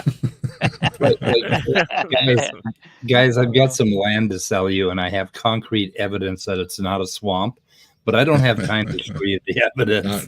Just pay me. Well, I keep telling people I've got the Ark of the Covenant in my closet. You just can't see it. Sorry. Right. Yeah. I have some of the finger bones of Jesus, if anybody's interested. And also, I'm doing a deal. You can get a box of 20 cheap. So. Oh my gosh! I mean, I think Jesus might want them back. It could really help his Call of Duty score. He's got AI hands. Wow. The Bible. But for those interested, I would direct your attention to the Bible, a message from God to man. Jesus the Messiah has come. Jesus is risen. And eschatology and God's appointed days. Further, one can go to any one of hundreds of websites, books, and other podcasts dedicated to providing evidence from various disciplines, which very adequately provide evidence for God's existence, as well as the veracity of the Bible. Okay. I wonder if anybody heard of, well, does anybody know the website or has got the web address of Jesus's OnlyFans page? Right. Just asking for a friend. Well, and they always, it always seems to be like, well, you don't know that all these arguments are out there. And it's like, some of us have heard a lot of these arguments over and over again. So Simos, I went there and I read a couple of lines and then it says, do you want to subscribe? So I couldn't go any further. On Jesus' Damn. page. Yeah, it's like nailmedaddy.com or something like that, right? Oh my goodness. Yeah, like I always say, gives me more wood than Jesus. It's pretty Now, will pretty any of concrete. that Go ahead. But well, basically, what to quote Apologia, for the Bible tells me so. That's what he's got, and he's saying he's citing a lot of other people that are saying they agree with for the Bible tells us so. Right. So, my book says my book is true, and some other people in my religion agree, so it must be true. You can write 10,000, a million books all saying we agree with the Bible. You're not adding to because the Bible tells me so. And how meaningless anyways, because no two people have ever read the same book. You can get 100 different Christians that all say, well, yeah, I've read it and I totally agree with it. But then they all have a different understanding about what it even means. Yes. What does it say? What's it talking about? How does it apply to our lives? They can't agree on anything. But so if you get them all together to say, oh, we all endorse the Bible, it's a worthless statement anyways. Well, you have another question, not only which God, but which Bible. Yeah, there's that as well. Yeah. I mean, it's endless. It's endless amount of like circularity on circularity. By the time you get to the bottom of it, you just think, well, what was all that for? And often, and this guy has already implied it earlier on, often they just end up trying to give you some kind of precept argument for it. Right. Oh, well, God's true. In your it says Romans, whatever it is, on one, in your heart, the fool says there is no God. Right. Everybody knows there's a God. That's why I like when the apologists from, say, two different religions, whatever they are up against each other trying to use the same precept argument that my religion is true. It really starts to show them what they are really, that they're both just saying because my book says so. So I had an interesting I would say debate, but it was more of a shouting match between Darth Dawkins and a Muslim. And Darth Dawkins came out with the usual, oh, well, Muhammad got the Trinity wrong. And, the Muslim came out with well, that's not how it's translated. You're just reading a bad translation. Yep. And I loved it. I just thought, oh, this is brilliant.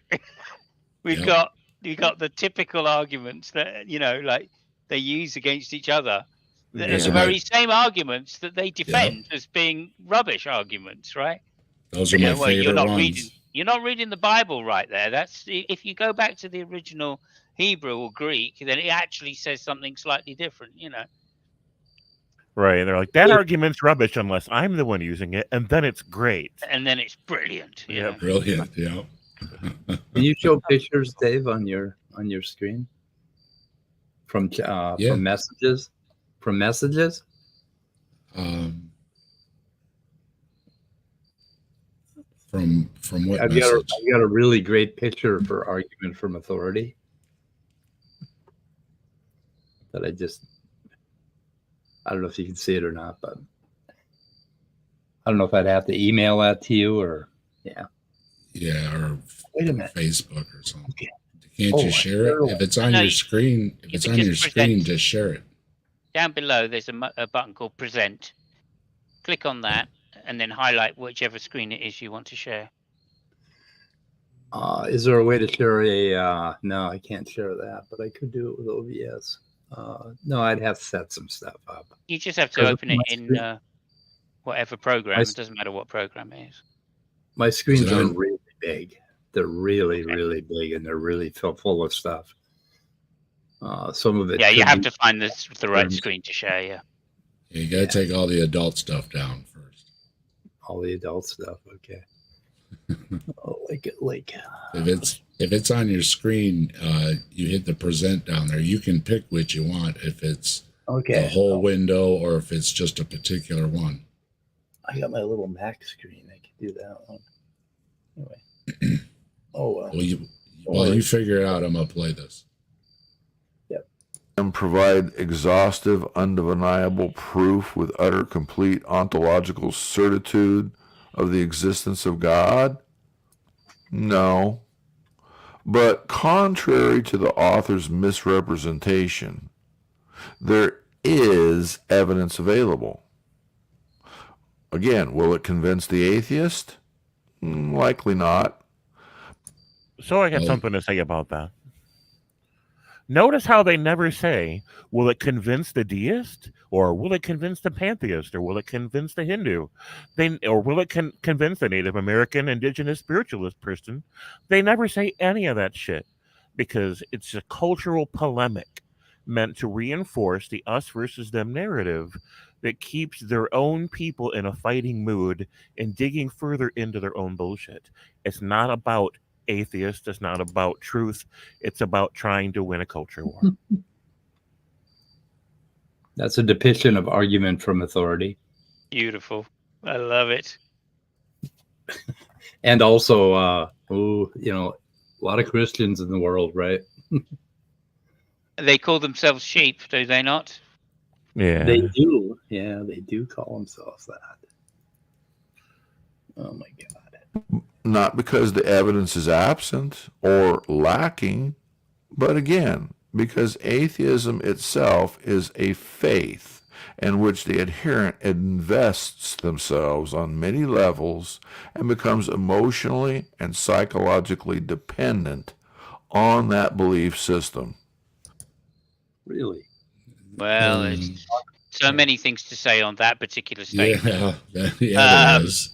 I don't think it's even worth bothering. But depending on the definition of atheism, no, that's the default position is lack of belief.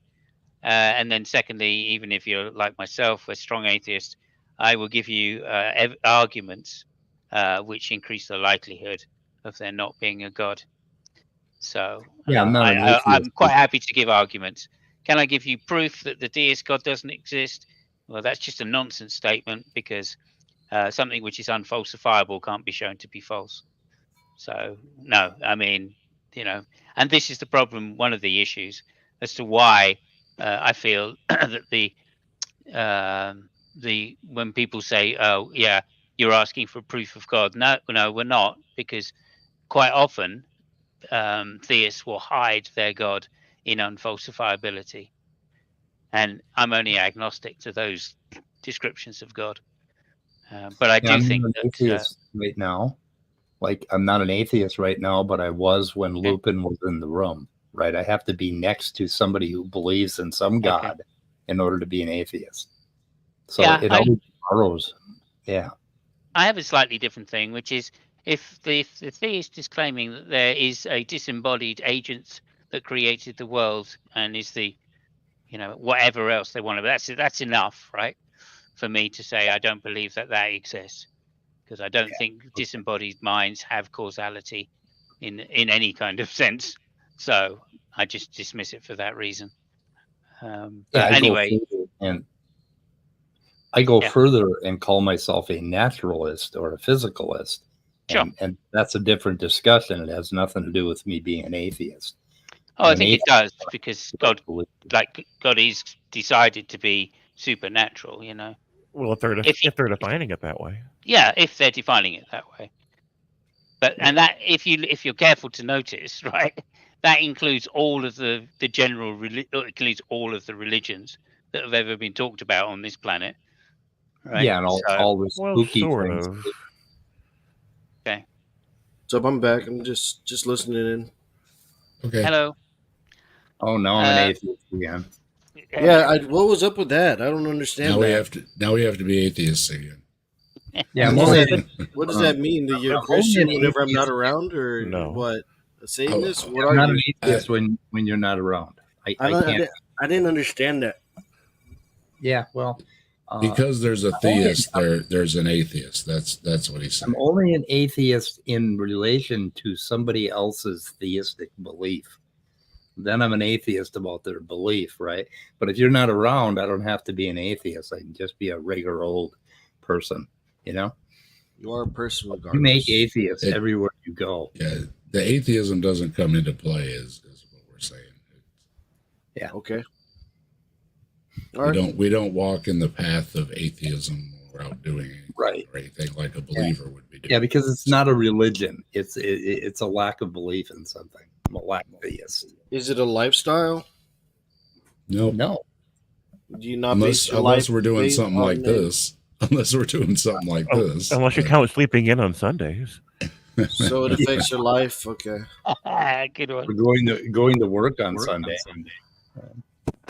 only Is it that a belief that only you have that we a lack like to of have belief? these Is it a belief and a lack of belief, or is it just a lack of belief? Just a lack of belief. And does I that just don't- require belief of a lack of belief? Belief of life. No, okay. Now you're. It depends what you mean. Do I believe that a lack of belief is a state that actually happens? Yes. Yeah. Do you But do you believe that a lack of belief is? Does that even make sense to you? Well, I mean, I lack a belief in leprechauns. So do you, I would assume. Okay. So that's a belief. Yes.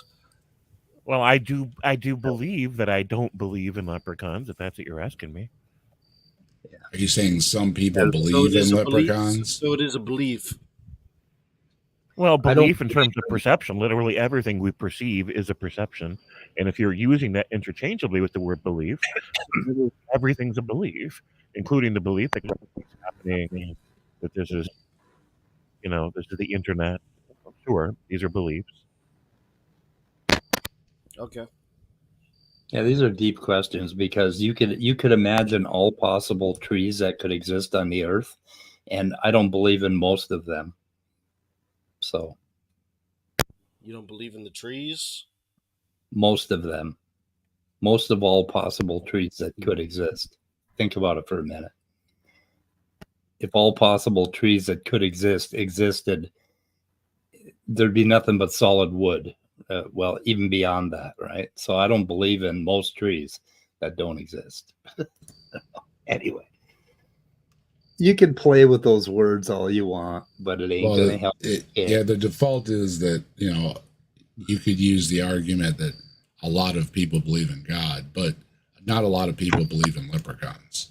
Even amongst believers in God, they don't believe in leprechauns. So it's. I got news for you, Christians. There are people like me who have never believed in this thing, right? So having a lack of belief in something I've never believed in, never been convinced of, never had a reason for, never had anybody present to me in a way that I would accept. There are people like that out there. I mean, it isn't like we have a religion. It's like I was born this way without belief. You were born this way, or did you become this way? No, you were born. I've just always been this way, and going to Sunday school was just something we did as kids. And what do you mean? when I wasn't, what is this way? Okay, this way means I have a disposition to tell you I'm an atheist when you start talking about your belief and your. So you're a human being. You're an atheist. You're a living being. Creation? Are you a creation? Or are you what are you? I'm curious. I developed from a zygote. Are you artificial? Are you artificial intelligence? We could be, and it wouldn't make any difference. It could make a lot of the difference. That's a scary one right there. Artificial intelligence. Well, it doesn't seem. What I'm saying is, it doesn't seem if there's a God world or not God world, if we're a brain in a vat in a simulation, and things have to follow the physical laws that we all have to follow, it doesn't seem to make a difference. What are you Christians going to do in 8 years when we have artificial general intelligence, when these things become as intelligent as us and they start telling us they're conscious? How are you going to deal with still laugh at evolutionists? Because I see simulation theory a lot more feasible than evolution. Like, you guys are closed-minded whenever you think evolution. But So tune in on Monday when I talk to Lionheart about evolution. We're going to have a talk at 12 noon Central Time, 1 p.m. Eastern Time. So are dinosaurs birds? Shit Yes. show. Okay, so Are Birds. dinosaurs lizards? No, Birds are dinosaurs. Were dinosaurs reptile? no. Lizards and reptiles are Dinosaurs sort of. were not They have considered they have reptile. they have ancestors that were. Okay. I think we're considered reptiles. I think we have a direct line. You more think of a they were common considered ancestor with reptiles? I don't really know. Yeah, there was Uh, a snake not that that said much something like that. I'm not that much at paleophylogeny, so. But yeah, we could look it up. But yeah, I think reptiles are in our. Basically, we had a common ancestor with reptiles, and then further back we had a common ancestor with dinosaurs. Isn't that how it works?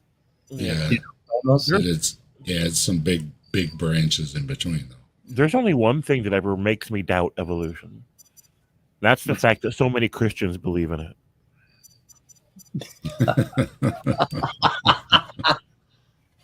There you go. Yeah. Yeah, Christians can believe in some silly things. Like God. Evolution is biology. When you just say evolution is biology, I don't think it's so It wants to scary. be, but it's not. It doesn't have any. Well, doesn't have that's any the proof, evidence. argument that's set up that I don't agree with. I don't think there's a separation. I think biology Far is more evidence for a flood. explaining life, whatever branch it is. It's explaining plants or fish or primates. That's what it's doing. It Well, doesn't explain how we got here. It's explaining the diversity of life. Yeah. Why there's so many species. Well, yeah, evolution's a different Similarity. And that's why you dissect a frog and you dissect a sheep or a pig or whatever the things they had in there, Dissect humans. so that you could see the similarities and learn about all that. Yeah, it's biology. That's all. Anyway, Even if you do that, when you do that, whenever you dissect a human, can you ever see like what made that human, like its soul? Nope. No, you can't see that what makes when you they're think? dead, huh? What makes you think that souls exist? Because I experience it in my life. Like, Oh, what's your definition of soul? my definition of soul, Yeah. is the essence that makes up like me as a person.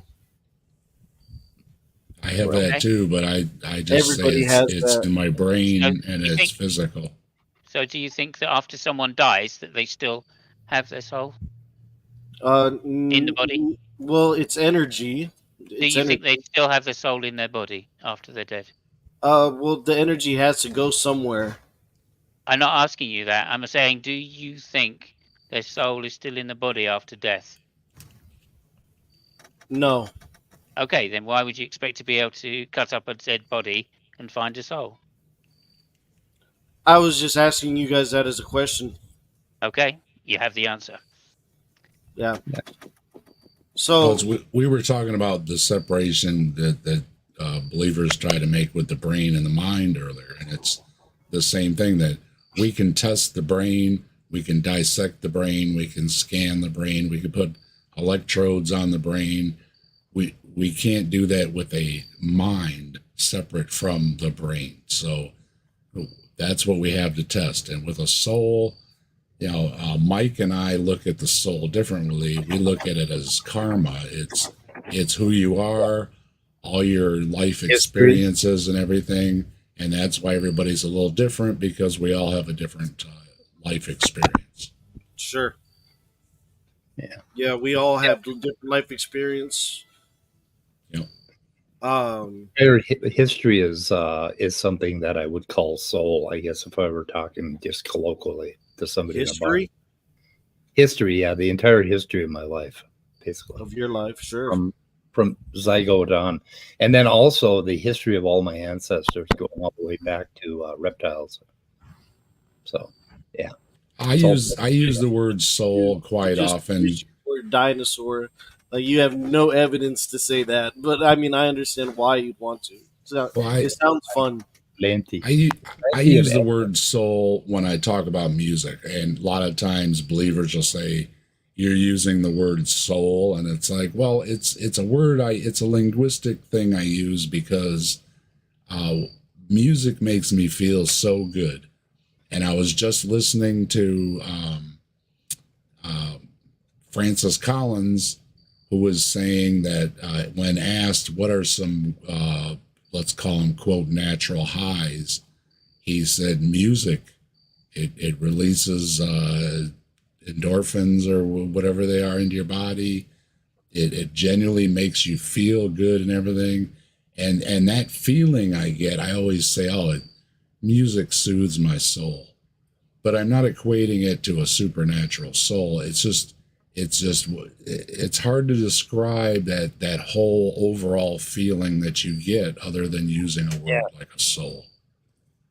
I've actually seen Soul.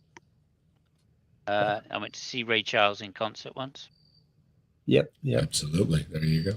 Yeah, you can feel it. So anyway, this thing about being disingenuous about proof and evidence. The first thing that me and Lionheart are going to fight about on Monday, and I'm kind of giving a spoiler, is he talks about, do you have evidence that proves evolution? You don't have it because you weren't there, that sort of thing. When it comes to God, you guys are like, oh, evidence is weaker. We can have evidence that supports the hypothesis.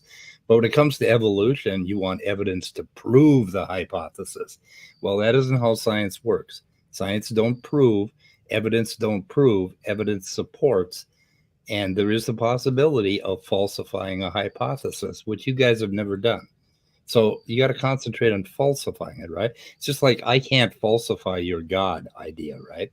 There's no way to falsify it. There's nothing no evidence in the world that would falsify it, basically. So you're But on it depends on the definition, right? Yeah, I mean, you're on the it's not strictly true what you're saying Falsify there. the God Not of the strictly Bible. true. Yeah, that's falsifiable, but No, you can try to argue it, but it's not falsifiable. Yeah. But I mean, what they do is they turn the scientific method inside out and ask to prove something rather than support it. And then when it comes to God, it's the other way around. It's just it seems inside out. Well, Anyway. And the I'll thing be with honest, evolution, it's supported from a lot of other fields too that weren't looking to prove each other in the fields. It just worked out that way. So that's good evidence as well. Sure, but you need to get, when he says, can you prove it? You need to ask him what his definition of proof is straight away before you even go down the question of evidence. Because if you offer evidence, right, where he's asking for proof, you're falling into the precept trap. Yeah. Right, and it's no good doing that. As soon as he said, well, what's the proof of evolution? And you go, well, there's plenty of proof, because of course, but then what he means by proof is going to turn out to be, did God do it? Yeah, but I wouldn't call it proof, I'd call it supporting evidence. Yeah, but And- so, and- but so you Well, need to where start did you right get away all the with- components? Hang on. There you Lupin. got. Hang on, Lupin. Hang that's on, a fair Lupin. question. Hang on. So you need to start with what is your definition of proof? Because there's two versions of proof, isn't there? There's a colloquial definition where we just mean something which is beyond more than probably true, right? Which is the scientific thing that everybody goes, well, yeah, it's a fact. Evolution is a fact. So it may as well have all of these combining lines of evidence that lead to a conclusion that it is true. And that's what we mean by proof. Whereas they could be saying, well, give me the necessary argument that it's true. That's not how science works. Science doesn't give necessary arguments.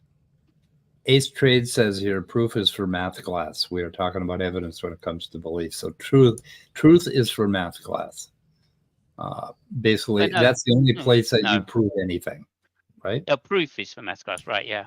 I mean, I disagree because I don't use proof in this, in this strict sense, right? When I'm talking about proof, right, I think about a court of law, right? Yeah, but when we're the type talking of about proof, okay? The word is polysemous. It has different definitions. And that would just be because somebody says proof, there's no need to go down this ultra pedantic idea of proof only being 100% a necessary conclusion only given by deductive arguments. And it'll be relative to the person because I think everybody, including us non-believers, have different levels of how much evidence would justify proof of a supernatural claim. That, you know, that colloquial definition, Simos, is fine unless you're talking about the philosophy of science and what biology is. Then there's no room for proof in that conversation ever. Yeah, I hear what you're saying, and I completely agree that science is an inductive process, not a deductive process, right? But that's a philosophical way of looking at it, of course, and I completely agree with that, which is why I say straight away you need to pin him down and see if he confuses induction and deduction, because I guarantee you he will try to. Yeah. Yep. Okay. Okay. Anyway, Lupin, you had something to say. You know, you muted? No, you're not muted. Yeah, you're muted. I can't tell. It's too small. I got to get smaller screens. You know. This Well, is he'll get ridiculous. caught up. Here we go. Question number 3. Number 3. Oh. Can you believe it? Wow. We're trucking through these. and by the way, if anybody's getting bored or I gotta say, this is a boring presentation, though. For real, like, I'm sorry, this is boring, though. It's like, a great conversation. We're having a great conversation. Though, it is, so. I guess, yeah. That's the point of this. I told you. Well, you might have missed it, but right at the beginning, I said this is a small channel and trying to help them out a little bit with the Saturday Night at the Atheists. I'm going to try and stick with pulling stuff from smaller channels, and we're trying to offer some advice along the way on how to improve their videos and their arguments for us to respond to, and then everybody happy, win-win, right? Did you know what question 3 was in advance? Pardon me? Did you know what question 3 was in advance? I've skimmed through these, yes. He's going to talk about the Big Bang. Oh no! I find his arguments not to be, well, boring is a subjective thing, but I actually find them reasonably concise. I don't think what he's doing here is a bad thing at all. He's putting the arguments to the best of his ability down. They're sure there's fallacies in them, but I don't think he's being disingenuous when he's putting them forward. He's just wrong, and that's no crime. No. What do you guys think of, like, the occult and stuff like that? Do you guys think that those are powers? Can I play something? Can I, or do you want to go through this? Well, what's as far as occult stuff? I don't want to speak for everybody, but I think all supernatural claims are equal in their validity. So that's where I stand. So when you name a supernatural claim, and I get flack for it from believers saying that Bigfoot is the same as God, but that's my opinion, that they're all supernatural. So therefore, I don't see good evidence for any of them. Okay. I got some interesting stuff to share if you wanted to see it, but it's more about, like, occult stuff. It's weird. Well, why don't you get back with me and we'll do a stream and we'll look at it. How's that? Yeah, I could do it on my own time too. Like, I'll go over it. Well, buzz me and I'll come by. All right. Okay. All right. Do you have a channel, Lupin? I do. Yep. Could we get a link for that in the chat? Can we do that, Dave? I can put it in private chat. Okay, thank you. Okay, so this is going to end up in the fine-tuning argument, presumably, if it's about the Big Bang. Get your bingo card. Get your bingo card ready. Fine-tuning argument? You want to go with that for real? Okay. We'll see. Quote, how do you explain the origins of the universe without a creator, unquote? The author states, quote, the Big Bang is the leading scientific theory. Okay. Well, that's false. Straight away out of the bag. That is not true. Nope, not true. What is? There isn't a leading scientific theory on the origin of the universe. Basically, what they're talking about, the Big Bang, should actually be called the Great Expansion. The Great Expansion. What is the beginning of the universe? Something, it's not the Big Bang. Basically, it's just, that's all we're saying so far. Is when he said it's the leading theory of the beginning of the universe, that's false. The Big According Bang is not to the leading theory of the beginning of the universe. It is an explanation of how the universe came to be homogeneous and isotropic. But it is the leading theory, right? For what? It's a theory about it's a theory about the expansion of the universe, and I've it pulled up right Yeah. here. According to widely accepted Big Bang theory, the beginning of the universe is considered to be a single, extremely dense hot point called a singularity, which rapidly Singularity. expanded and exploded. Right. Yeah, I remember there's a Siphon Filter game called like Singularity or something like Okay, that. let's not go there. Let's not get distracted. So, Marking so the start of like you space just and said, time like you and just matter. said, This like you event just- is often referred to as a Big Bang. so like you just said, right? The Big Bang refers to the expansion of the singularity, right? So the Big Right. Bang is the expansion, not Yeah, the but- singularity. And God said Not the that beginning. God said to stretch out the heavens. Okay, yeah, well, whatever. And they are being stretched out. It never said to stop stretching. Sorry. Why is he doing that? It's It gonna doesn't break. say that. Firstly, it doesn't say that. No, he said it. Yeah, it says he And stretcheth secondly, out it the doesn't say- heavens and Secondly, ended it it. doesn't. Yeah. Secondly, it doesn't say the universe. So, I mean, both of those are factually incorrect statements. you just Heavens, made. heavens is a word for universe. No, it's not, and that's a translation. Heaven And has a that's- couple different meanings. It has a few and different that's- meanings. And that's a translation, which isn't necessarily true either. Okay. Heavens is the translation, but it's actually more akin to sky. So the Well, equation with it being the universe. there's three different heavens. That's a fact. That's a big. It's a factor. It's a big. I heard there was 7. Well, they've had zoning difficulties, so they've been trying to condense. Yeah. Even, Anyway, the point even being- in heaven. Yeah. The point being is the Big Bang is the expansion of the singularity. The singularity, or whatever created the singularity, let's call it, I don't know for the moment, or we can call it God, that's fine as well. But that is not the Big Bang, right? So Yeah, the and claim applying that the the word Big Bang is the leading scientific theory for how the universe came into existence is false. Yeah, and It's just- calling it Big Bang or saying it was created, you were already way off the mark, and no physicist would talk like that. It's Because just a word a lot of people know. That's all. it doesn't make a lot of sense. So anyway, go ahead. Okay, Why But do it you still leaves questions. before we get distracted. To us, the sheer complexity and order of things seems to suggest something kicked it all off. Bingo! Does it? No, Yeah. it doesn't. That's fine tuning. Sheer complexity. Of something we don't know anything about. Yeah, it's crazy. Okay, The universe How is does in your- motion, right? What's that? The universe is in motion. in motion? Yeah. No. Yeah, Not the really. universe is moving, right? Everything's Oh. flying out. Yeah. Expanding and Yeah. moving out. Yeah. Yeah. Space is Things in expanding. the universe appear to be in motion, or might be in motion, but Yeah. the universe it's like, itself, you can't say that it's Yeah. in motion. It's like blowing up the balloon. You put spots on the balloon and you blow it up.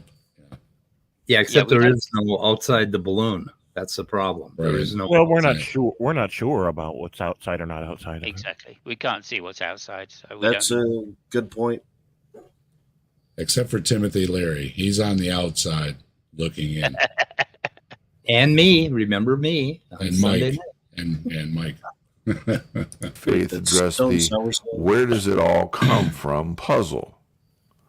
The question of where everything began is a fundamental question that both scientists and theologians grapple with, unquote.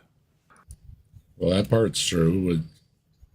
It's an unanswered question, and if he's saying it's an unanswered question by both theologians and science, then I would agree. I mean, that's more of a confession than I think he meant to give us, but there it is. Maybe. Well, I'm not limited to the Big Bang. Nice. I would Those bug are it his- out. Or any other Those are his. accident theory. And there it he's is. trying to And be a there's content I- creator. and there it is. There's the straw man. It was an accident. Yeah. He's really trying hard to be a content creator. So, It would have been nice to put the graphics up there, but he's camera shy, I guess, and doesn't do graphics either. So basic story. My creator. Yeah. Anyway, we got the joke though. We got the joke. You know, yeah, no, it's a straw man, and you're begging the question Yeah. by saying it's an accident, as if it's some random event. If we don't know what it is, we can't say whether it's random or not. exactly. Go to Genesis 1 and get the basic story from the Creator. In the beginning, God. But let's ask, why do I need to explain the origin of the universe without a creator? So I have something to say about that. Go So ahead. various scholars have been talking about this. This is a misunderstanding of the opening of the Genesis. The opening of Genesis does not have a single God. It has a council of gods, and it does not have them creating the universe. The universe already exists. They're in it. This world already exists, but it's a big watery blob of nothingness in the dark, and they go up to it to terraform it because they decide they want to create a garden home. Right? This is what the original story was. So this whole, interpretation of Genesis that he's putting forth is not what the scholars are saying Genesis means. So I just want to interject that really quick. In the beginning, God created the heavens and the earth. Now the earth was formless and empty. Dark was over the surface of the deep, and the Spirit of God was hovering over the waters. Right. So first, it's a mistranslation, and Dan McClellan goes into great details about how we know it's a mistranslation. Second, What do you mean even- mistranslation? that's not what it's supposed to say. What is it supposed to say? How come I have all these other books that are copies? Because they were translated by theologians with theological agendas. Say about the right thing, like I could still get the They same were- idea. I don't know what to tell you. Even if we grant the way that it's worded, right? It's in the beginning. It's like basically once upon a time, right? In the beginning of our story doesn't mean the beginning of all time and space. So And it people was are still just, granting a universe because it said there was the planet and the waters, and there was something that this had to be in. So it's a given that there was already a universe. Is what James started to say. yeah. I was just listening to a documentary that had like 2 or 3 different Native American creation stories. And one of them was they were all floating around in space and they found this hole in the clouds. And down there was this earth, with the force and everything. And there were other ones where they created the waters and the trees and all that stuff. But it's really interesting to listen to some of the different creation stories of Native America. Almost every group had one. Look at a lot of the different creation stories. I recommend it. Well, and that's something creationists often leave out when they're mentioning their creationist story. Is there are a lot of creation myths. Yep. And they're very different. To get you to understand they're the different. creator is the first step, I guess. That would be. It seems to me that the author and others are perhaps assuming that everything which exists must in turn have a cause. But simply because 1 or 99% of things which exist have a cause does not mean that all things must have a cause. Wait, doesn't he just There you argue his go. own premise? He did. That's wonderful. Yeah, thank you. Yeah, That's exactly what, absolutely. Show's over, folks. We won. Yeah, okay. Well, thank you. Answer that question. I think you were Making going to it- agree with us so much. That's a couple times he's made it pretty easy, isn't it? I missed Yeah. it. I like this guy. We simply do Yes. not know everything, and knowing a lot, or even a majority, is not the same as knowing it all. There you Thus, go. Again, What do you I mean? love this guy. Huh? Yeah. What- You don't have to what? know it all. You don't have to know it all. You No. don't. We simply do not know everything, and knowing a lot or even a majority is not the same as knowing it all. Right. Good on him. Now he just let okay, we don't know what the greater unification theory is in physics, right? We don't know. I'm sorry. And you don't know if there is a God that exists or not. Well, I don't believe in God. Well, I mean, depends on how we're defining it. Yeah, Depending depends on the definition. story. Come on. Yeah. Yeah, I was telling St. Tommy that for me, God is like complexity, the cosmos, and all of physicality. Basically, So I am God is something to you. I am God. Huh? You think you're God? I am God. Yeah. You think you're God? Okay, so you're a humanist. Okay. I'm a piece of God. Right. A piece of God. Well, once you accept the Holy Spirit, then it dwells within you. You know, you get saved, and then that happens. But I mean, if you consider yourself God, that's just humanism. I've No, never heard humanism defined. No, I haven't. I am the godly universe pretending to be Mike. That's what I am. I'm lost in Maya, the dream, pretending to be Mike, basically. And I'm going to do that until my heart stops, and then I'll quit pretending. And I'll join the whole. I'll join eternity when I die. Anyway, that's just my belief. I'm sorry. So you believe in the afterlife or not? Scott's chime in again. Hope he got a break there. Yeah, I'm hoping my kids come to my funeral, and that's how I define the afterlife. My funeral is my afterlife. Huh? Your funeral? Yeah, my afterlife. That's it? And well, and no, everything else that happens all the way from here until, you can't even say the end of time, but for all time, basically. I plan on haunting a few people. So. Yeah, if my kids piss me off every time they have sex, I'm going to hide in the closet and pop out. Naked. Whoa! No, it's some fucking shitty looking boxer shorts with pink pigs on them or something, Yeah, I want to be able to do the eyes in the window thing. Oh yeah. I think that's the scariest, is seeing those eyes in the window. Until we know everything. What's that? Oh no, I was just gonna say, when Dustin's in the shower, I'm just like, Dustin, I am your Oh father. yeah. Oh, in the shower. Yeah, you're so I am your father. That's vulnerable time. It is. It is. I lock the doors. I let the dogs in, and I would have some damn much fun if I could be a ghost. Oh my god, I would have fun with people. Yeah, that's the thing. Who wouldn't love to do that, right? And I know. And I know there's arguments about not living forever, but let's say you can transform, so it doesn't get boring or whatever, through different supernatural beings. Sure, I mean, floating around, going through walls, flying, transporting through time, any of that stuff, that would be fantastic. I'm not closed-minded to it. Yeah. Like the children, man, follow the children around while they're trick-or-treating and scare the shit out of them. That would just be so much fun. I would love that. We must allow for the possibility that God is the uncaused cause of all things, including the universe. And that exception to the rule can also be applied, that the universe doesn't need a cause. So, sounds like this argument sounds like God has constipation, the unmoved movement. Yeah, and he's always on the throne, isn't he? Yeah, there you go. Oh my gosh. Oh, that's why he's always on a throne. I get it. Too much fiber.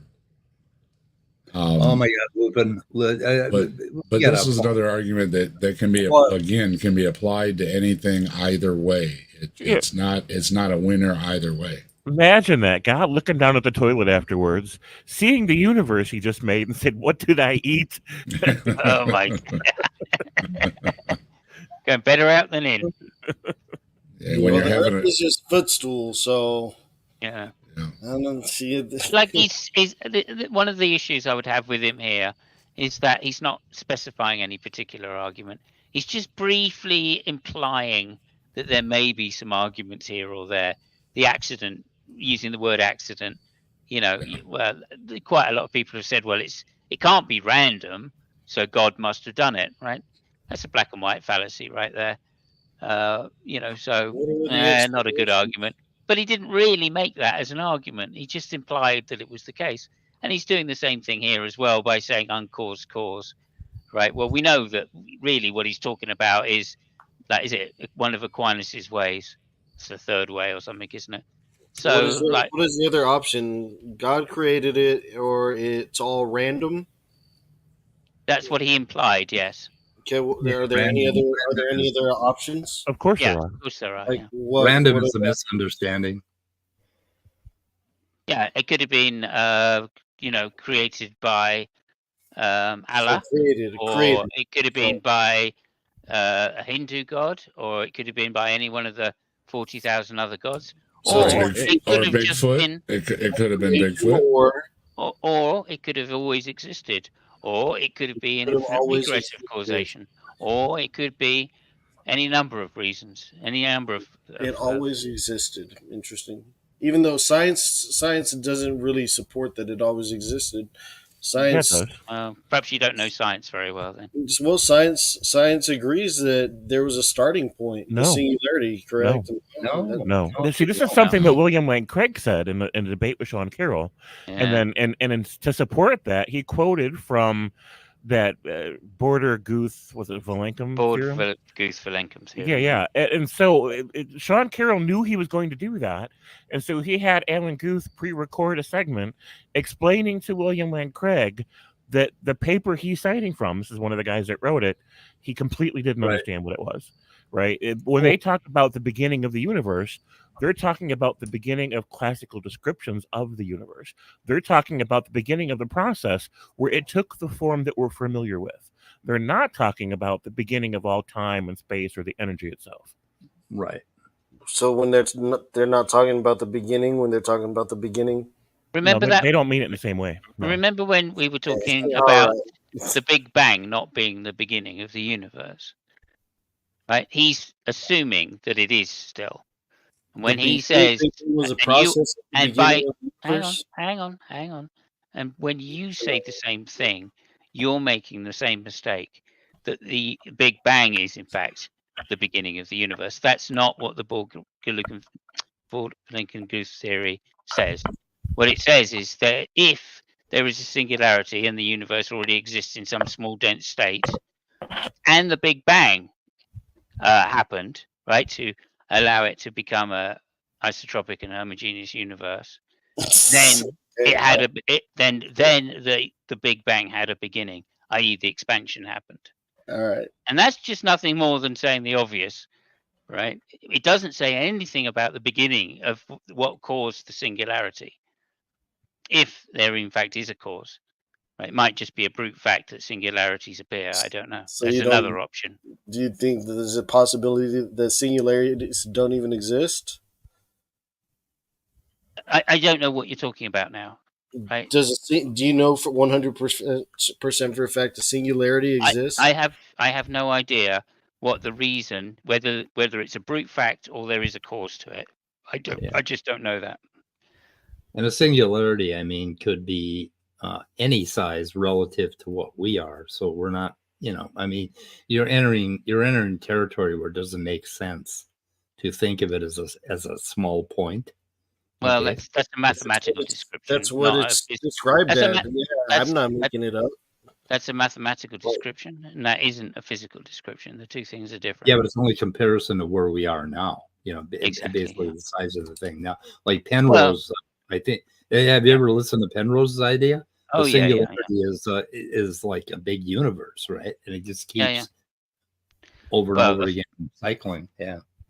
Right. So the ancient Stoics, their idea of God was that it's an intelligence that's simply natural to the universe, and that the universe itself expands, spends itself out, collapses, and then restarts all over again endlessly. And so it's just this recycling thing. Yeah. And it's another possibility. All possibilities. Many. We don't know. I mean, I think that given the information that I've kind of been led to accept as true that we're talking about the singularity not being zero radius, right? In fact, our mathematical description is such, but there is a limit can't to be. the size that we can That's- investigate. Yeah, that's what So we, Penrose was so saying. we That could possibly never know what it there's is. something. And I think that's what Sean Carroll says. Penrose said there's something mathematically similar to the end of the universe to the beginning of the universe. Yeah, And that's why he thinks basically- that it might just cycle over and over. And Lupin was asking for another option. That could be the other option is Sure. it just keeps going over and over and over again. Right. Over what? Like after it gets past the cosmic vacuum. Well, there's a sense that when, I think again in Penrose's idea, there's a sense that when things expand so much that there is in fact Cosmic there is vacuum. no energy which could actually have any sense in relation to time or distance. And in which case it's virtually nothing. It's just dissipated to such a low ground level that it becomes equal to zero. And at that point, all you've got is like some kind of vast area of dissipated energy. What that means exactly and how that then turns into a new universe, you have to go through some quantum, some quantum theory to get to that. We have to go through at least the Schrödinger equation to get to the idea that you could have then a singularity arise. The energy is still there, just not the usable energy. And you need that refiring of the usable energy, which is the collapse does something to reignite it over again. Yeah. I tend to think of it as something like, the plates of a capacitor. There's a strong field being caused by the ever expansion of like zero energy, effectively states of space which have zero energy. By the way, before Penrose went nuts and started getting into consciousness, he wrote a book called Reality, which is the best way to learn real higher level mathematics, and it's a huge book. We have a copy. I think it's in Consciousness. I could probably put it on the Horseman. But anyway, it's a wonderful book. It is just like that guy can explain mathematics. What's the name of it? Physics. The Road to Reality by Roger Penrose. Thank you. Yeah. And The Emperor's New Mind, that's where he went nuts. That's where he went off the rails. And he got into, he thought he knew something about the brain, and he just, oh my God, don't listen to any of that bullshit. Oh my goodness. I mean, it's aptly named. He sees something that I don't see. Yeah. To point out, though, we go around listening to a lot of different people, even if we don't agree with them all, they don't agree with each other. That's part of learning, and the civil discourse end of it is, figuring these things out. And I think everybody wants to figure these things out, even if they turn out to be wrong and the right answer is found. Bruised ego, but in the end, scientists want to know these things. Yeah. I think also, like in my lifetime, there have been so many. I mean, Hawkins obviously put forward a theory of how time can create itself and therefore a universe, right? Which was quite interesting way back in the 70s. And that theory has been developed, shown to be false, and then moved on to further ideas. Of course, we've had the idea of supersymmetry. We've had the idea of string theory and M theory with Murray, and all of these are possible ideas and possible answers to the beginning. And it just shows that there isn't a black and white. It's not God did it or God didn't do it, and that's good enough. No, there could be any number of gods that did it. There could be any number of non-God ideas that did it. So to say I know the one is just a state of ignorance, and this is what this guy's displaying here. Anyway, just to say that. just try and get us back on track a little bit. Well said. The fact that finite man cannot fully understand or explain God does not mean that God does not exist.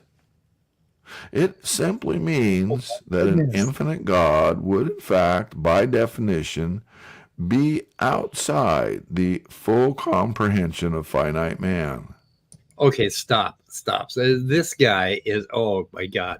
I want to cut these clips because this is exactly the answer to the questions most Christians pose to atheists, right? Okay, we can't fully comprehend the beginning of the universe or whatever the hell. And, we can't fully comprehend consciousness or a few other things. And it's like, God. he is a treasure. This guy is a national treasure. Okay, anyway, you can go on. Hey, thanks for stopping by, Lupin. We always appreciate the civil discourse when you stop through. And yeah, we should apologize to him. We gave Christianity a rough time on Saturday Night at the Atheists. Is not for believers. They should never listen to us. Nobody, in fact, nobody should listen to our content ever. I mean, you guys go easy on them compared to what I write in my blog. So I think we all did. I think we were all fair. We were all fair. If I could just say that, that there's still, Dave is a really good person to talk to, Lupin, about supernatural things, because unlike myself and possibly Speed, he doesn't discount it as being a good possibility. So by all means, get that occult stuff together, come back and talk to Dave, and I think you'll have a very good conversation. Lupin and I did a stream on his channel talking about Bigfoot, and that's what we talked about. We had a nice little discussion. I'm always welcome to those discussions. What is his channel called? Is it Lupin? I think it's the same as his name. See Now and Know. Isn't it mostly a gaming channel? I can't remember. He plays games too, yeah. I think he's a nice guy. I mean, I think some of his views are a bit strange, but I think he's a nice guy. So no reason not to have good dialogue, Yeah. Right. So I'm not the person to talk about the supernatural with, because I think it's a nonsense word. It doesn't mean anything. If ghosts exist, or goblins, or demons, or devils, or angels, or gods, they're physical. We don't need the word supernatural. We just don't need it. That's where I'm at about it. Yeah. Right. That's what we're searching for at the Grassman Chronicles. We want some poopy or some hair or something. That's what we want. Put some poopy in my hand. I'll just say this to you, James. Like, I had a very interesting conversation with Von Helsing once about his time as a ghost hunter, and you'd be surprised at some of the things he said. Oh, well, hey, don't get me wrong. I think some of those stories are probably at least somewhat true. There's some truth to them. I'll tell the Christian the same thing, that I think there's some truth to some of the reports you're coming up with. Mm-hmm. I just say that there are, whatever is happening there is a physical phenomenon, right? Yeah. It's some form of energy in real time and space doing something. Okay. They can call that a god, or they can call it ghost, or whatever they want to. If I die and all of a sudden I'm in ghostly form floating through walls, I'm not going to say, oh, look, the supernatural's real. I'm going to say, oh, look, the natural extends here. Like, cool. Yeah. No, I get your point. I think you missed the fact that I used the word Von Helsing. Oh, okay. Yeah. I'm just saying. I mean, he told me about a time that he came to a house that had been in haunted. He came to a haunted house, and I said, "How did you know it was haunted?" He said it was upside down. Yeah.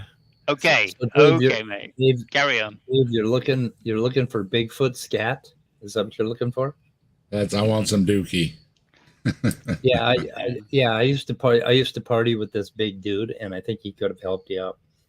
So there was an interview with a park. The reason I say that, there was an interview with a park ranger, a lifetime ranger, 30 plus years, right? And he said, and I quote, "I've stepped in every kind of dookie there is in these woods." but never a Bigfoot pile. So never a Bigfoot. This is the person that I go to, right? This person has traipsed all over, quote, God's creation, right? And stepped in all of God's created piles of dookie, every kind of dookie you could imagine. He had to scrape off his boots, but no Bigfoot. So now, if he would say he's got Bigfoot dookie on his boots, that would also be somebody I would listen to as well. But the people that are actually in the field don't seem to say the same things as the people that only go into the field maybe once a year or with a TV crew. Yeah, I was going to say, I've been out with some girls with big hands, but none of them had really big feet. And again, though, it would be neat to find a unknown species of primate or something similar, some creature out there walking around on two legs.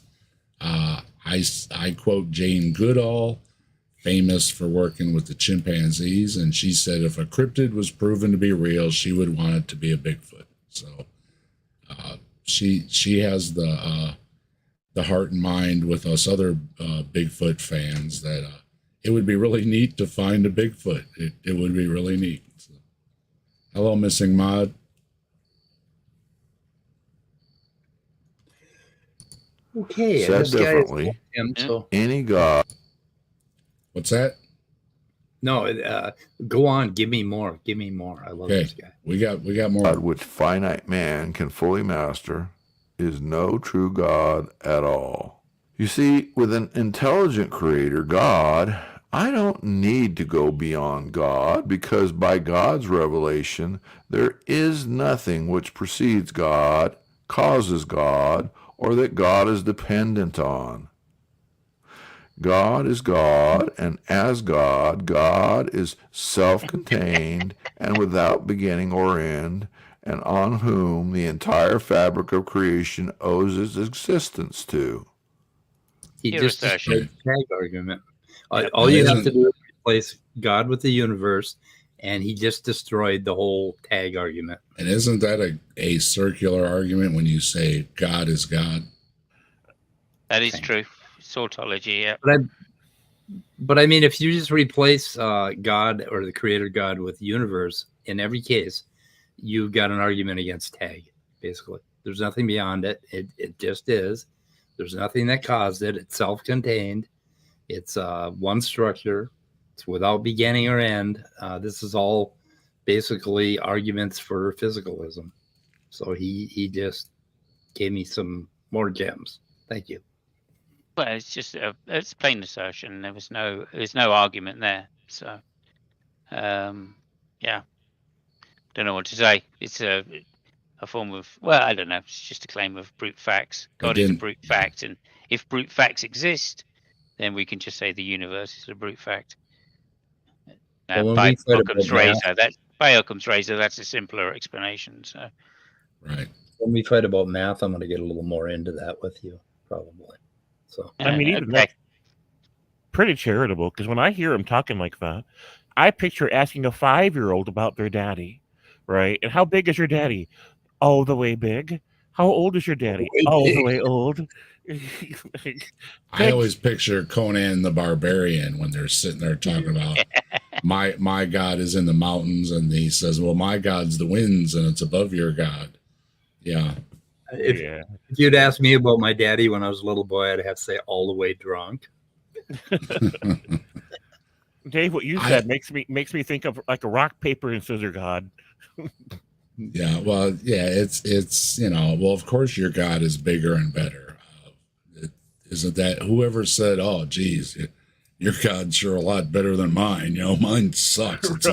It's this puny little thing that, can't hardly pick himself up out of a chair. You never hear that. So. Yeah, again, like another thing that I just mentioned quickly, which is quite often people that do the contingency argument will, claim atheists just don't understand what is meant by cause or what is meant by whatever, how the original argument was meant, what the definition of the words are, and they're basically just straw manning it because, of course, you know, you can't ask the question, what caused God, right? And like, he's done exactly the same thing right there. It's just misunderstood what the nuance of, you know, like Aquinas' argument is about cause, or Aristotle's argument about cause, which is where it comes from. So I find it quite funny that, like, you know, when I go and talk to people that are into that kind of argument, they'll just say, "Oh, well, you don't know what no, that's not what cause means." Right? So, you know, obviously, I'm not saying that God has a cause, because there has to be something at the bottom which isn't caused, right? But that's a fallacy in itself. That's just another type of fallacy, right? And that's why they say, well, you know, you don't understand it. Luke Barnes is good at doing this because he uses actualization instead of the word cause, but it means the same thing, right? Or mover, right? The Does he- unmoved mover argument. Does he Okay. play that potential and actual game? Is that what he does? Yeah, Looks that like Luke Barnes looks like does. Stephanie. Looks like Stephanie's here too from Missing Mod. Hello, Yeah. Stephanie. Stephanie's also a believer that we've had nice discussions with. So it's Yeah. good to see you. That's Missy Maud's name, Stephanie. Yep. What you got to say, Wesley? Hi, how are you doing? We're doing well. How are you? Fine. Fine. I'm guessing you can hear me okay? Yes. Yeah.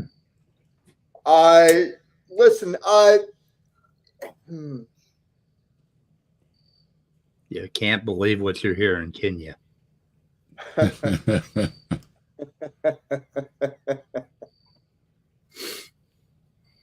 What a bunch of heathens are. You know, you're not going to take this too well. We're a bunch of heathens. Make it hurt. Make it hurt. I like it.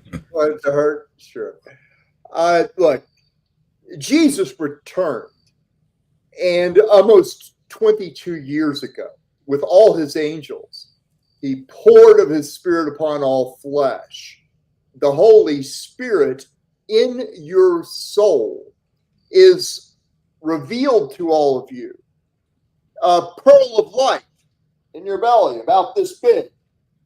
A pearl of snow white colored light. That's the Holy Ghost, the Holy Spirit, the Elohim, the Word of God, the kingdom of God.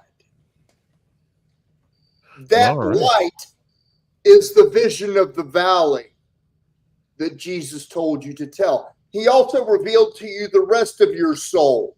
I don't know what condition it is in, but if you saw dead gray ashes, those dead gray ashes are not baptized. The shadow of death in Psalm 23, the kingdom of Gog and Magog, your names blotted out of the book of life. The desolation, as in the abomination of the desolation. That's what the ashes are. Death. All right. So The only way Jesus gave you, the untoward generation, the ability to restore the temple, to baptize the soul, is to tell the vision, and in no other way. You kind of lost me there. I haven't had a vision, so. Did you say 22 years ago? January 4th, 2003.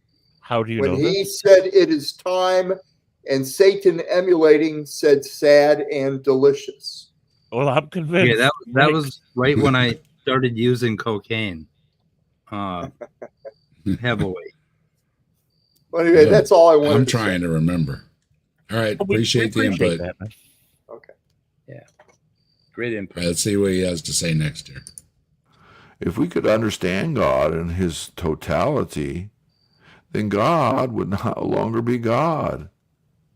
It is only in the atheist universe that the absence of God creates the dilemma of a universe where the search for the very beginning of all things becomes an exercise in infinite regression, where there is always something which in turn must be explained to have its origin.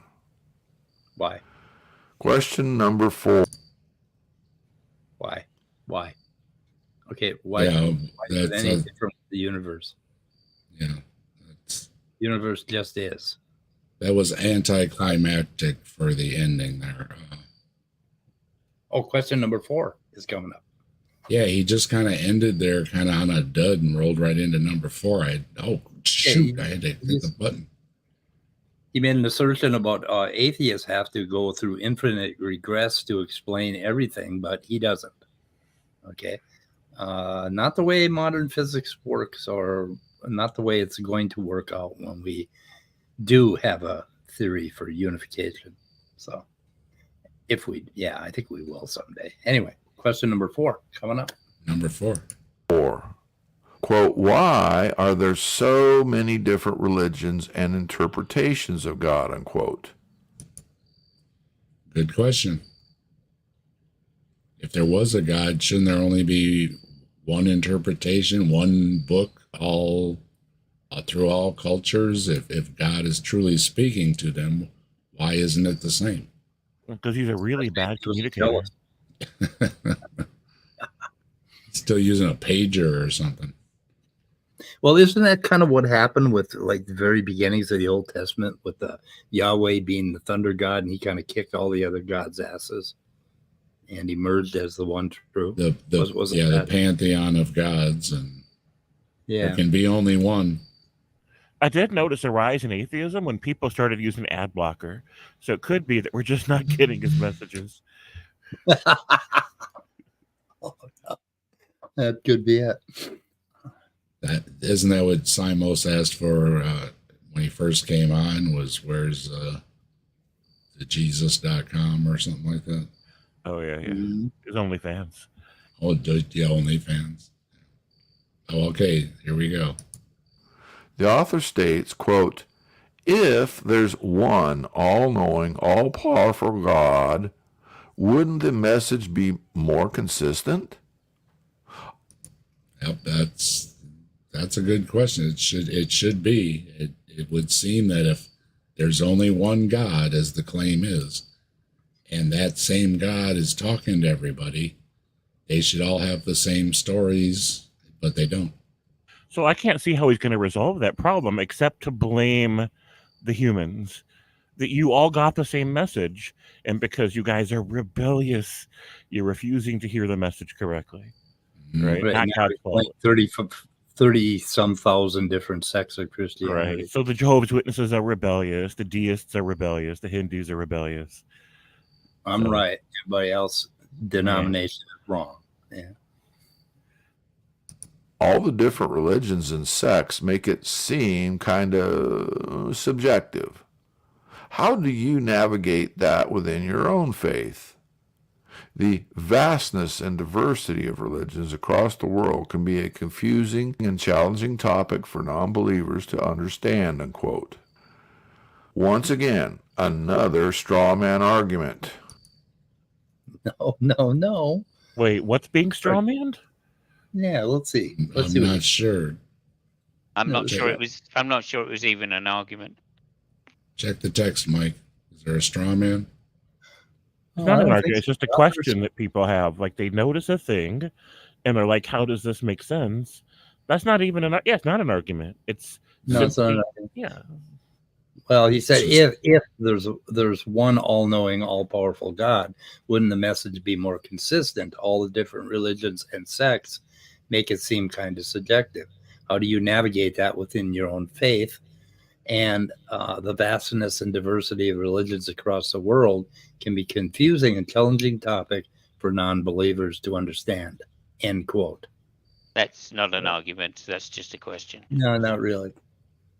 Yeah. But it's just not an argument. It doesn't disprove God, even if it's not inconsistent with there being one God. Yeah, and why pick on non-believers? We just want an explanation as to how you deal with it in your faith. I mean, the only reason So- that Jehovah's Witnesses aren't confused by that state of affairs is because they have a JW specific answer. The only reason Hindus aren't confused by that state of affairs is they have a Hindu specific answer, right? And if this narrator's not going to be satisfied with those answers, then he's got no justification for making this an atheist specific problem. I just got a Sadhguru made a joke about that. He said, in Hinduism, he said, we solve the problem. We have a God for everything. And if you want to create a God for something, that's perfectly fine. I like that. That's a good plan. Yeah, right. Yeah. Does this guy have an atheist down in his basement chained to a pole? And he goes down there and says, "Hey, you got a question? I'll give you a sandwich if you got a question for me." That's where Can-Am keeps his scientists in the basement. Well, Yeah. I do like the fact that he's genuinely reading word for word of what some atheist has asked. Yeah, well, yeah, this And is a. he's genuinely doing it. He's not Yeah. trying to straw man any arguments. No, it's a list he came across. Yeah. And I've got to respect that. Like I've heard, like people like Frank Turek, for instance, you know, he can be dishonest when he starts quoting what atheists think. Right? Ray Comfort, dishonest when he starts quoting what atheists think. Yeah. You know, but this guy's not doing that. He is honestly reporting what atheists or some atheists in particular has said. Yep. So Yeah. I have to respect that. You know. And like I said, I like the twist of him. Yeah, looking at questions from atheists. So Yeah, he's got one trapped in the basement. He's got him chained down there, and he gives him a sandwich every time he gives him a question. So the guy has all day to think about it, you know. So anyway, it's a good question. But if you accuse somebody of a straw man argument and their argument is not a straw man, is that straw man squared? sure. It's a math question. Yeah. We'll put that down. Okay. Do you think if I went with you, this wizard would give me some brains? Maybe if you actually read the Bible, God's revelation, you would know that there is an adversary, Satan, who from the outset continues to lie, to counterfeit, See that to coming? confuse, and to mislead as many as possible. The Bible is perfectly consistent from cover to Stop there a second. Okay, so that's a lovely thing you said there because, yeah, as many as possible. So how does he know that he's not one of those being confused by the devil? Right. Yeah. And where's the straw man? no. Is he going to explain why the atheist question was a straw man? I don't think so. How does he No, know I the don't Bible? think so. How does he know the Bible isn't from the devil? If the devil is the father of all lies and everybody's easily deceived and everything else, maybe that, yeah, it turns everything on its head when you use that argument. And like this is one of the things which he needs to really brush up on, which is when he's read the question, he then interprets the question himself and doesn't say what his interpretation is, and then gives the answer to that interpretation, right? Rather than saying this is what the argument the atheist is putting forward is, right? Or this is what the atheist has said. Right? I think this is what the argument they're going for is, and this is why I disagree with it. That's what should happen. But he misses out that middle phase. So we have no idea what this answer he's really pointing at because he hasn't said it. Right? As we said, he's responding to a question, and instead of just answering the question, he's interpreted what the atheist has said, that question, as an argument, and we don't have any idea what he thinks that argument is. So Right. if he ever watches it, I doubt he will get this far if he does, but if he ever does, one of the things you can do is before you respond to it, you can write out what the argument is that you're responding to or you think that the atheist is made, and then put that up on the screen as this is the syllogism which I think the atheist is making. That way it's much easier to see where the mistakes are, right? Whether they're made as in the atheist is completely wrong because that is not a sound argument, right? Or a valid argument, rather. Or I believe it's not a sound argument because of X, Y, Z, in which case we can then integrate or we can then engage with what you're saying on that basis, which is a perfectly reasonable thing to do.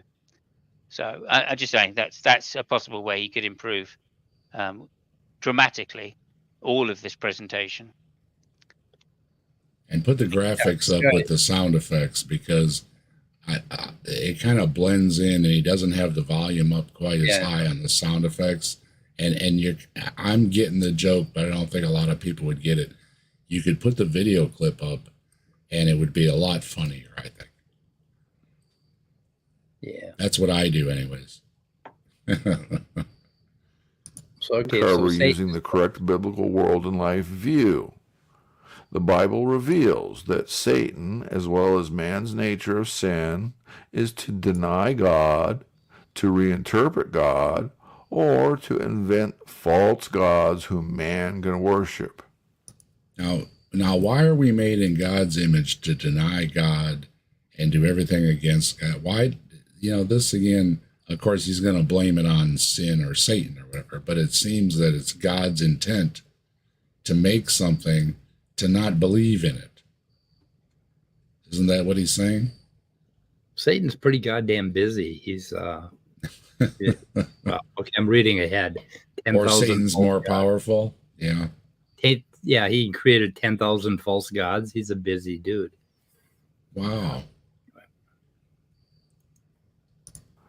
The fact that there are 1 or 10,000 false gods and or religions does not prove that the God of the Bible does not exist any more than the presence of tens of thousands of counterfeit bills proves that legitimate currency does not exist.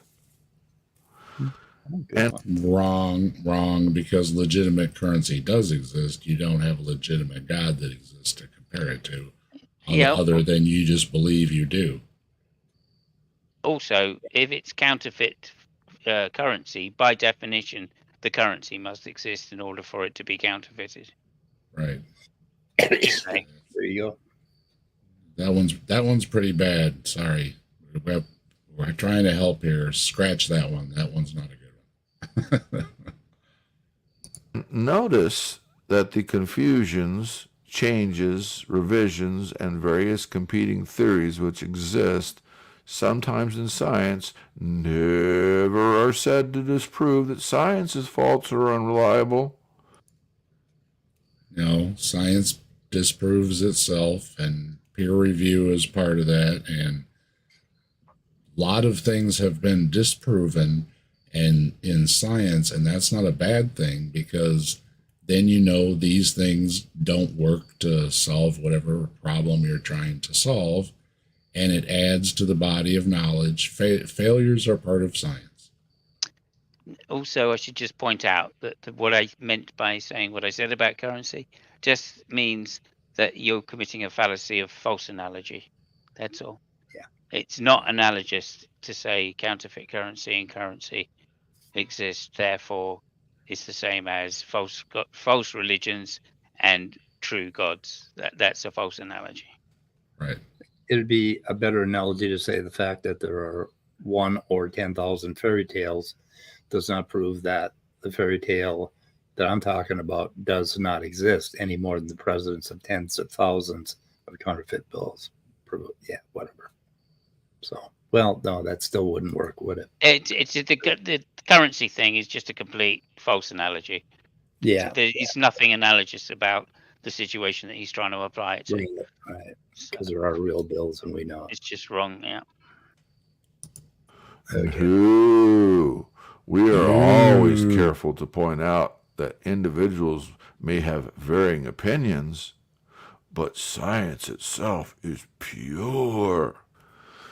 No, it's only when we come to religion and the Bible that differences of opinion by individuals become the supposed evidence which destroys God and the Bible. Yeah. So it's your problem, right?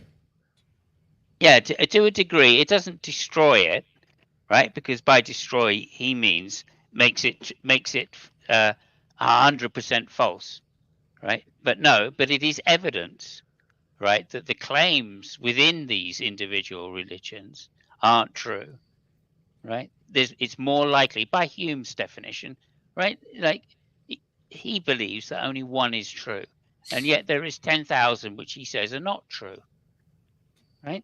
Yeah. Well, So what is the by our criteria?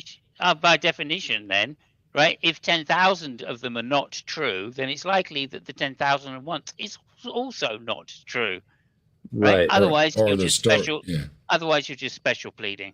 Or Another the stories fallacy. are not meant to be literal. They're meant to be like, I take Bible stories more like Aesop's fables, that there's something in the story.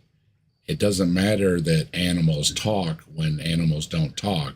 There's something else to the story. It's not taking the literal animals talk away from the story. It's, well, what is the meaning of telling the story? Yeah, if you want to go with the Bible, being written down, if you were to take all of Hinduism and all of Buddhism, all the things that have been written in by Hinduism and Buddhism, and stack them up, I'm pretty sure it'd be higher than your house. That'd be a big Bible to carry around.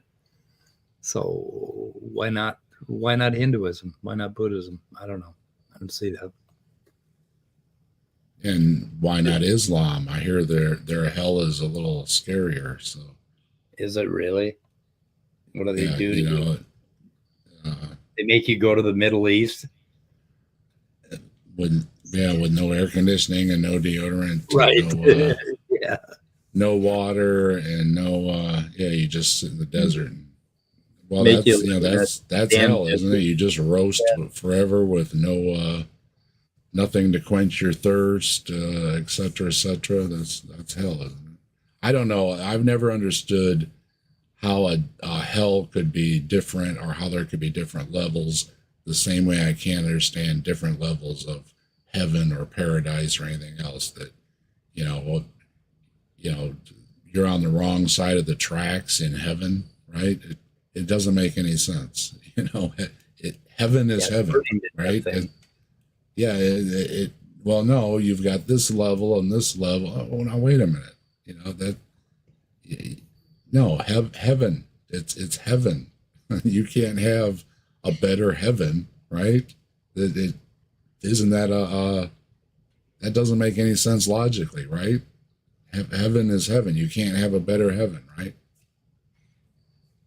I don't know. You're there and you get so many merits every day that you do good things, and then you get air conditioning.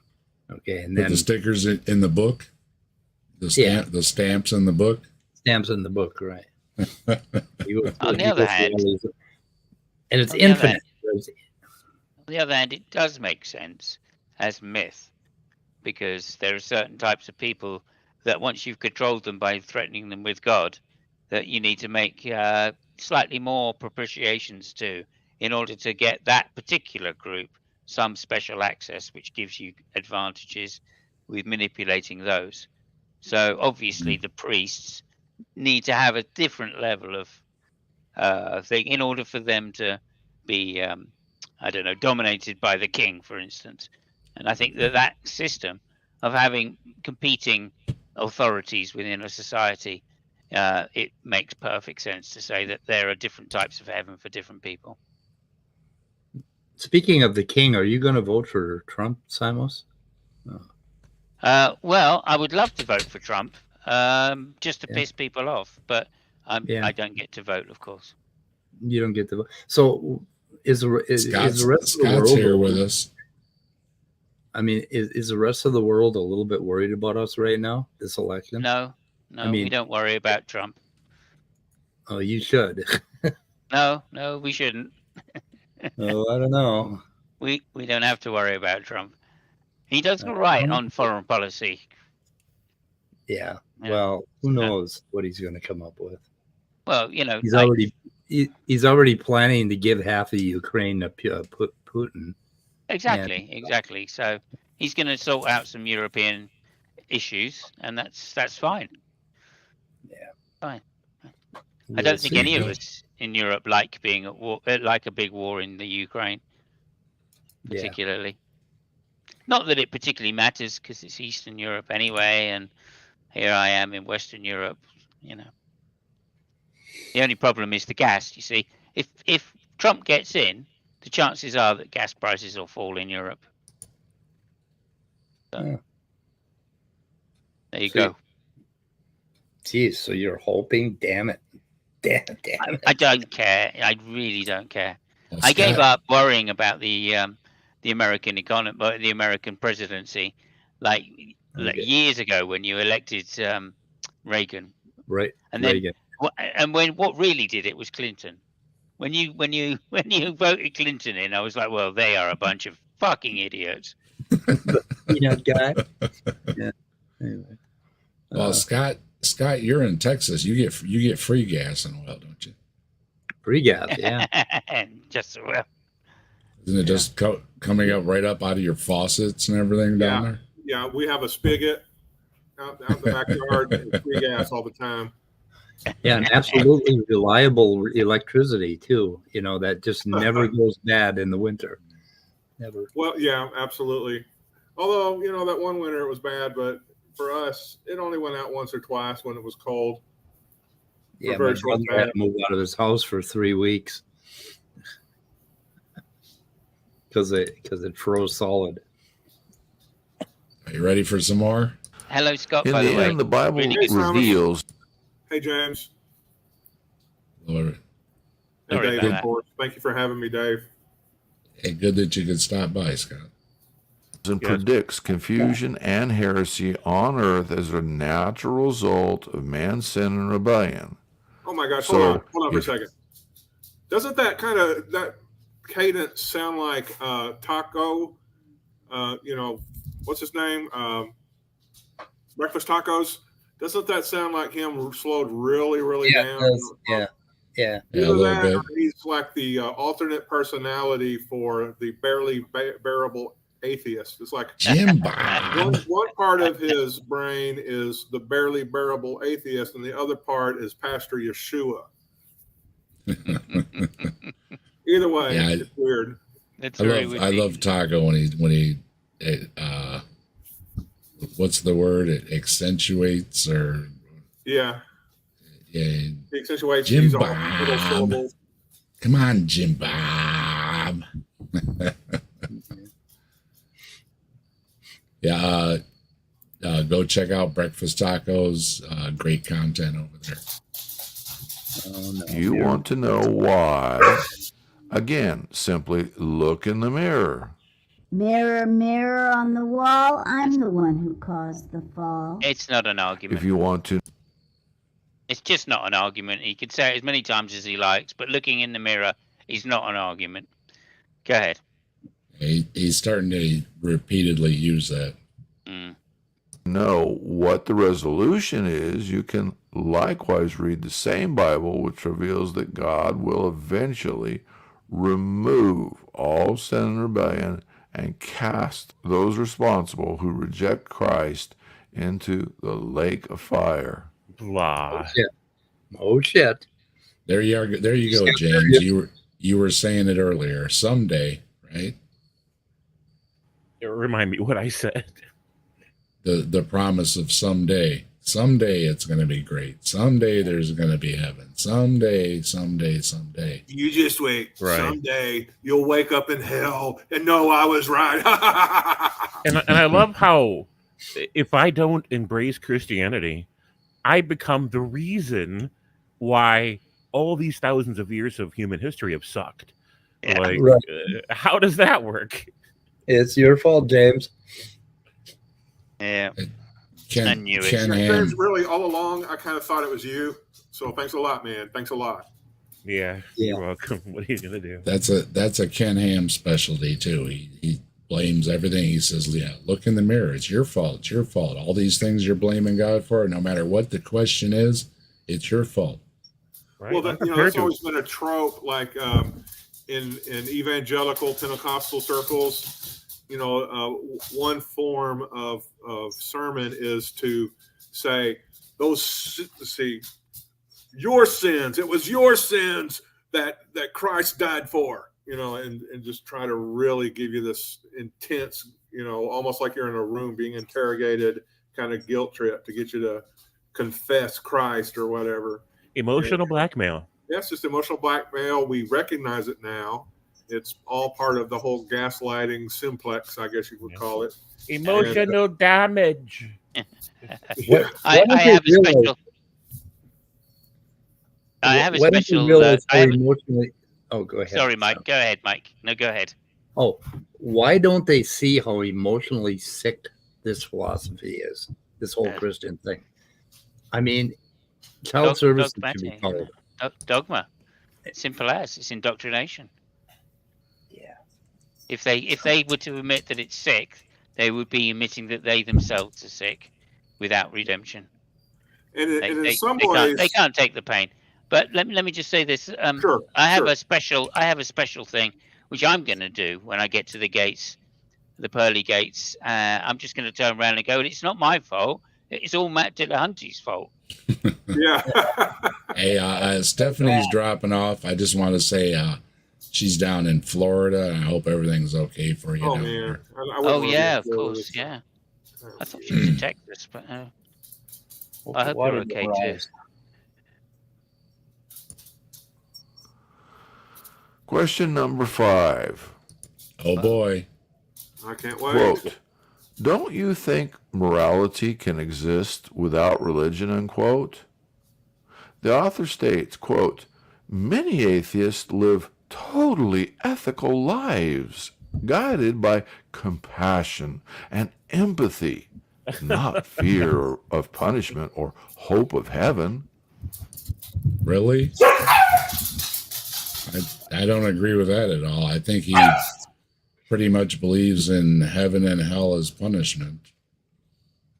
I like how he says compassion and empathy with dripping disdain. Yeah. Our empathy ain't real, so yeah, we just make it up.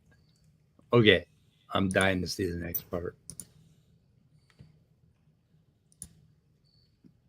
One second, I was saying Right, hello, so I just want to hello point to out Stephanie Helms. Yeah. Go ahead, James. That's what I was going to say. Okay. Where do you think our sense of right and wrong comes from, if not from a religious text? Well, I mean, it's a serious question. The question is always, wasn't that decided before the religious text was written? Bit late if we've got to rely on a religious text. I think Hitchens says it, doesn't he? He said we wouldn't have got to the Sinai if it wasn't in order to, Right. we wouldn't have got to the promised land. We'd all have been killed if we thought that murder, theft, and abusing one's neighbors was okay. And that's he's still reading the question, so.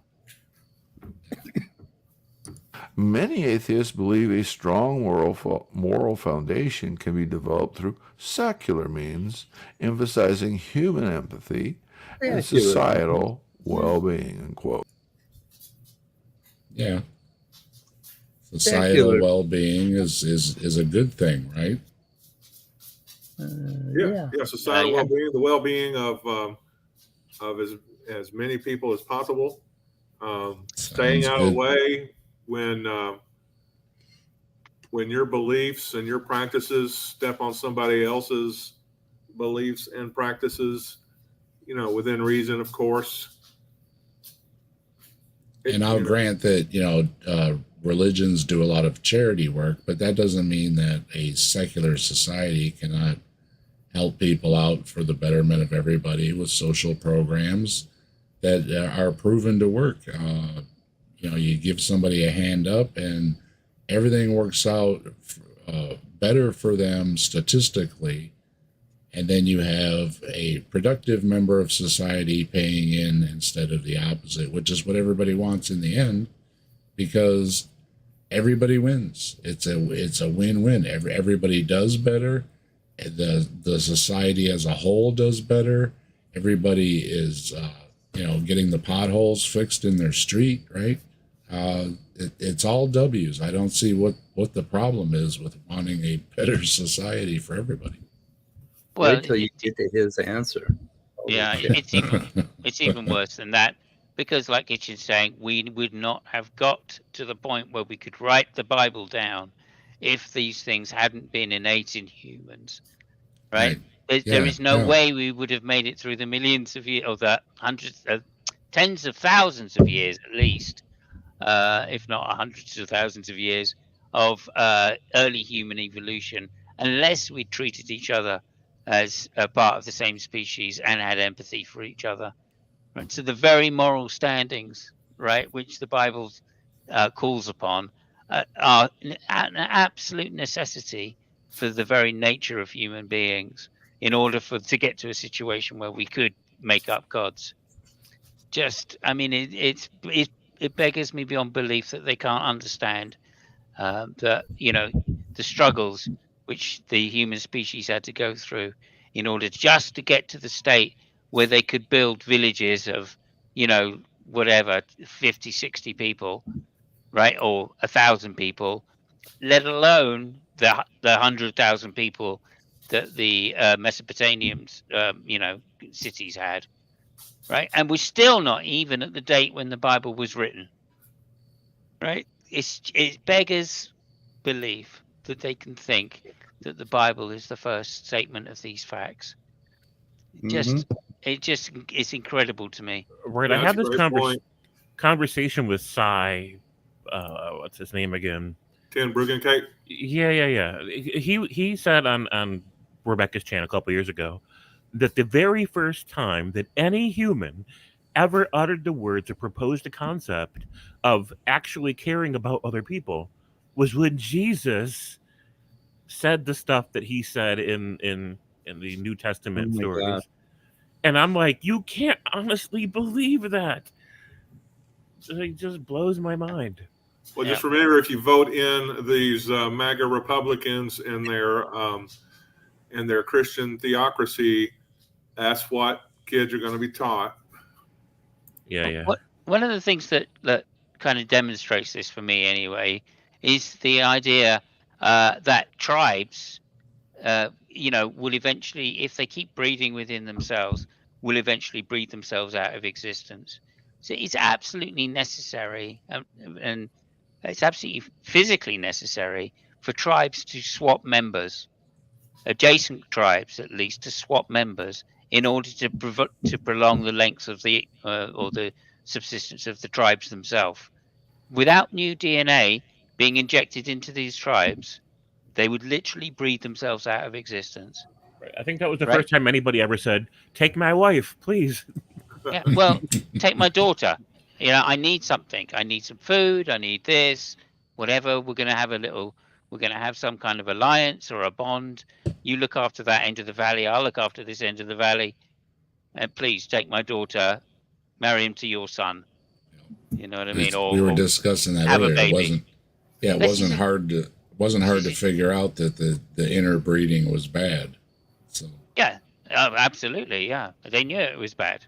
yeah. That's why there was a system of, you know, that's why you find like Middle Eastern DNA in Northern European populations, because these women were traded, or not traded in such as property, but you know, voluntarily given as peace treaties or deals, and they quite often accepted it because they wanted the new life away from their tribe. They don't want to be, you know, held up within their tribe all their lives, clearly, you know. So especially when it was hunter-gatherers and these little families were moving around all the time, integrating with each other.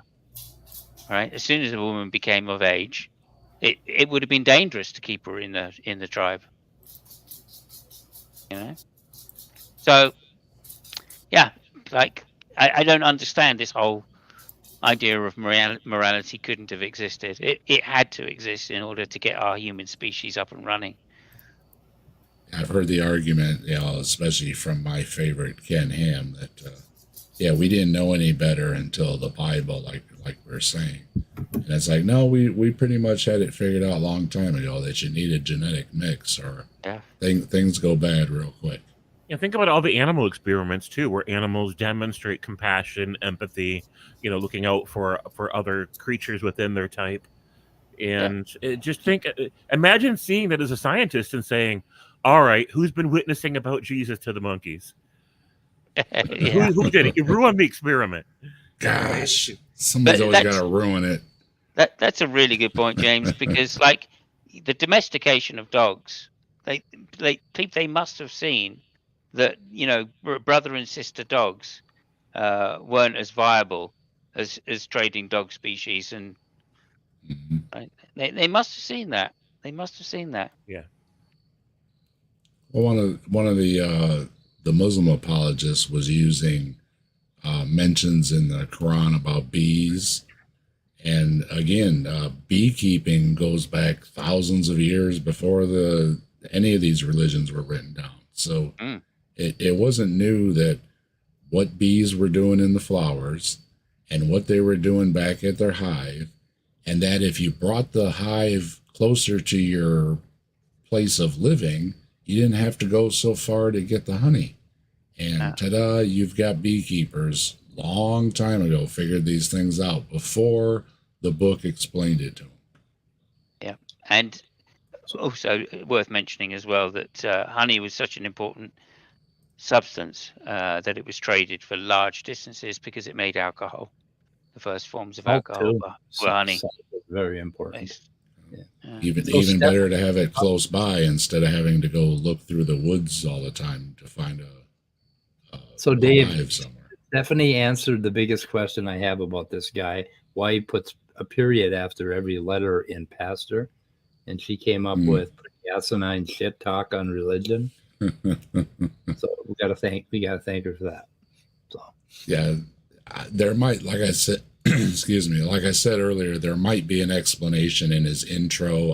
It says something about who Yeshua is, something or other, and this is Pastor Yeshua or something along those lines. So, but I just kind of skipped over it because I was more just skipping to the argument part, and it was in the beginning with some music and prayer, and I skipped it. So, but it is there.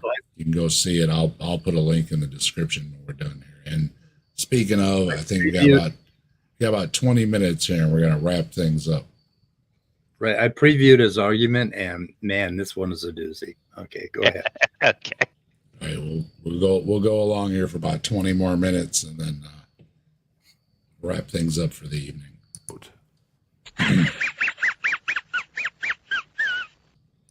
Now, see there again, the graphic. Yeah, what was that? You need the graphic there. That's the dog that laughed. The Muttley. Thank you. Yeah. Oh, really? It would be so much better if he put that up there. You know. Which dog is it?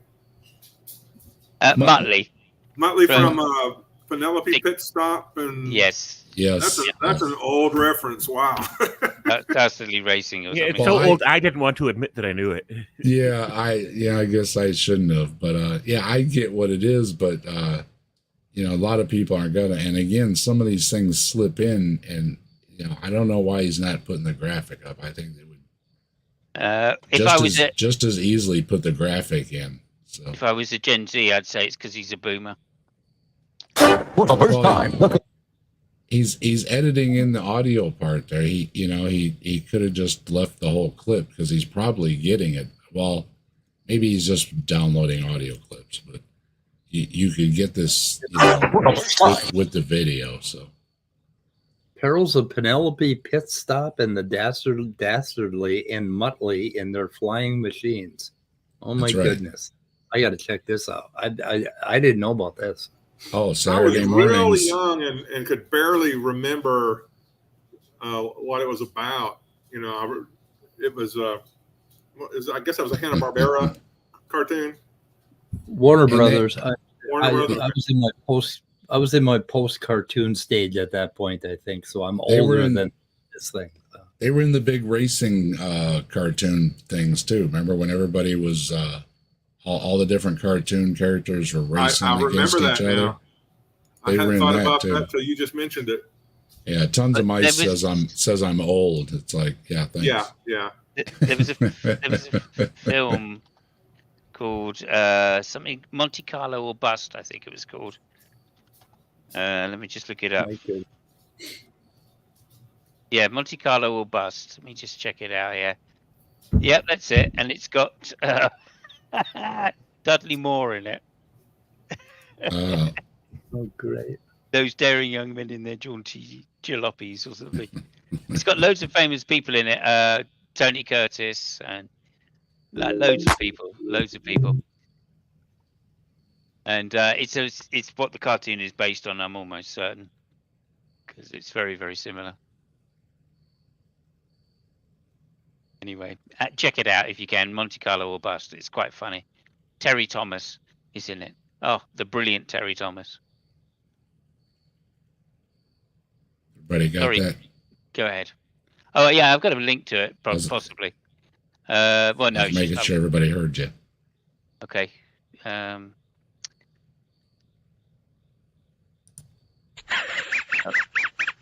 It might be called something. Original title: Monte Carlo or bust. Here it is. I'll put it in the private chat because I can't do anything else. Apparently, in America, it was called Those Daring Young Men and Their Jaunty Jalopies. Yes. But I'd never heard of it.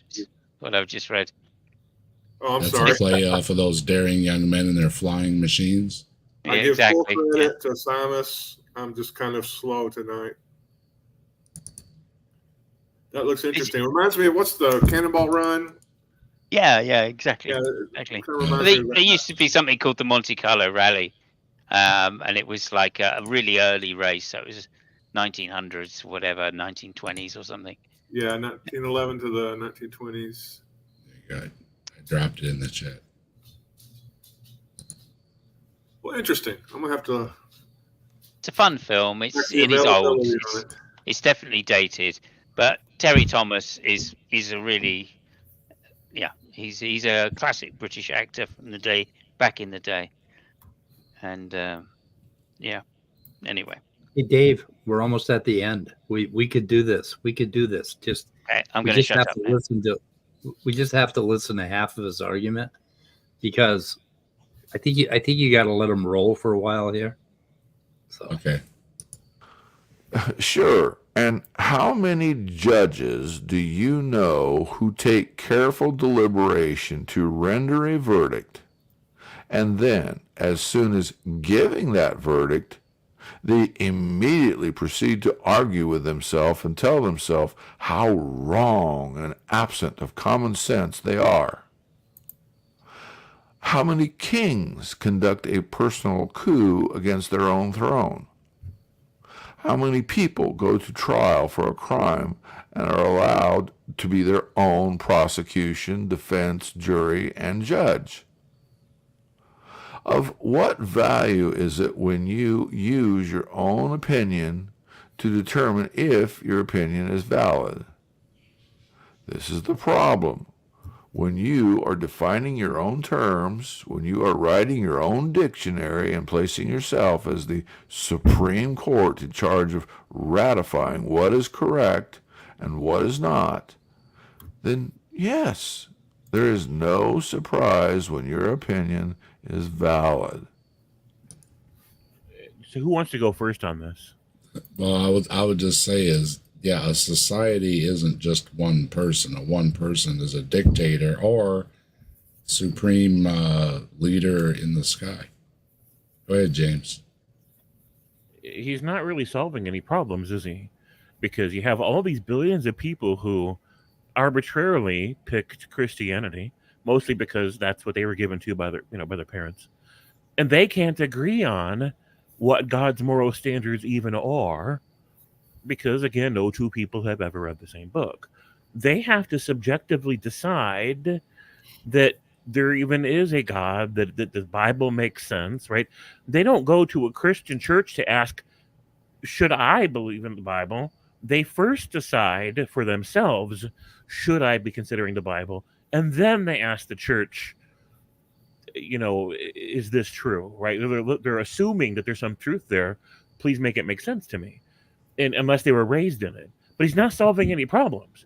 You get a whole bunch of different people that can't agree on what God thinks, what God wants, what you're supposed to do, how you're supposed to live, which is why there's so many apologetic channels arguing with each other about the correct interpretation of what the stuff even means. In the meantime, he's just not solving any problems. If I sit here and think about what's right and wrong, right, and it's not going to affect anybody else, who cares what I think? If it is going to affect somebody else, then they're going to make themselves part of the discussion. Hey, I don't like what you're doing, and here's why. And if you don't stop doing this, here's going to be the consequence. I'm going to kick your butt and take your lunch money, or I'm going to start a group where we don't even play ball with you anymore. Something's going to happen if you piss enough people off, right? Cause and effect, consequence, as a natural proclivity for our species. We care about social consequence because we're social creatures, right? And so this idea that he's proposing is that every atheist is a god unto himself, where we decide what's right and wrong and screw the world. That's not happening. Only sociopaths reason that way, and there are just as many sociopaths who are Christians as there are atheists, right? He's not solving any problems at all with this rhetoric. Go ahead. Well, he's saying something far more evil than this. He's saying that no person can have a internal or autonomous sense of right and wrong. He's saying that we have to refer to something outside of ourselves in order to have a sense of what's right and wrong. And that is the real problem with Christianity, is that they think that something has to write morality down in the sky, and they don't trust their inner sense of what's right and wrong. Because we all have that inner sense of what's right and wrong. Right. We all. And there's so much in Bibles so much that people think about and care about that aren't even in Bibles. There's nothing in a Bible that tells you how to parent, except if your child's bad repeatedly, kill them. Beat them. Right? Yeah. Or just beat them with a stick a lot. Beat them with a rod. If that's not working, then take them out back and stone them to death. Right? Go ahead. I'm sorry. I was just noting recently, it was either in a side chat or maybe a comment on a video. The thing that made it perfectly clear is the fact that one person said, well, the Bible said that owning slaves is okay. And then another person said, well, the same Bible was used to say that slavery wasn't okay. And so when you have this kind of conflict like that on a major moral issue, that the Bible isn't a legitimate source of morality, other than the fact that we know how people in the past, made moral stances, and we can use it to inform whether or not we want to let that continue. But Right. Each generation has to face the consequences of their moral system, and Right. it has to deal with it. We know more now. We know more about humans. We know more about suffering. People Right. have better access to talk to one another, and we can have a superior morality to that which is in the Bible or other works of religious or spiritual literature that is centuries and millennia old. Right. The reason the churches have upgraded their morality is because they're getting the morality from the secular world, from secular thinking. Secular thinking doesn't mean atheist, of course. It just means individuals using their own mind to work through issues and factoring in things like social consequence and compassion and empathy and things like that. And it's a refining process that goes on towards a gradual progress where people are more and more decent toward each other. They get along better and better. But Christians are getting their updated moral codes from secular enlightenment, from secular engagement, from secular considerations. And then they're imagining that they got it from their book because they take these ideas and they read them into the pages, and then they imagine that they got them out of the pages. Right. And this is just ignorance about human cognition is what he's espousing. He doesn't even realize it. Right.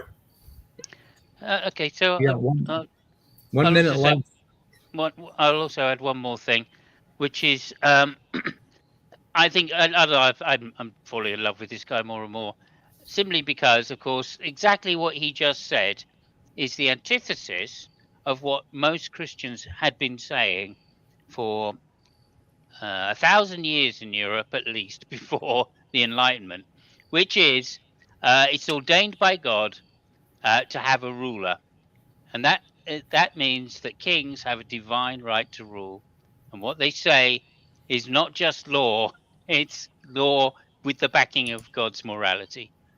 So Yeah. it's wonderful that he said you can't have it, but when we did use it, we had divine right of kings, and I think we can certainly those in America can agree that the revolution was about throwing off the divine right of kings Right.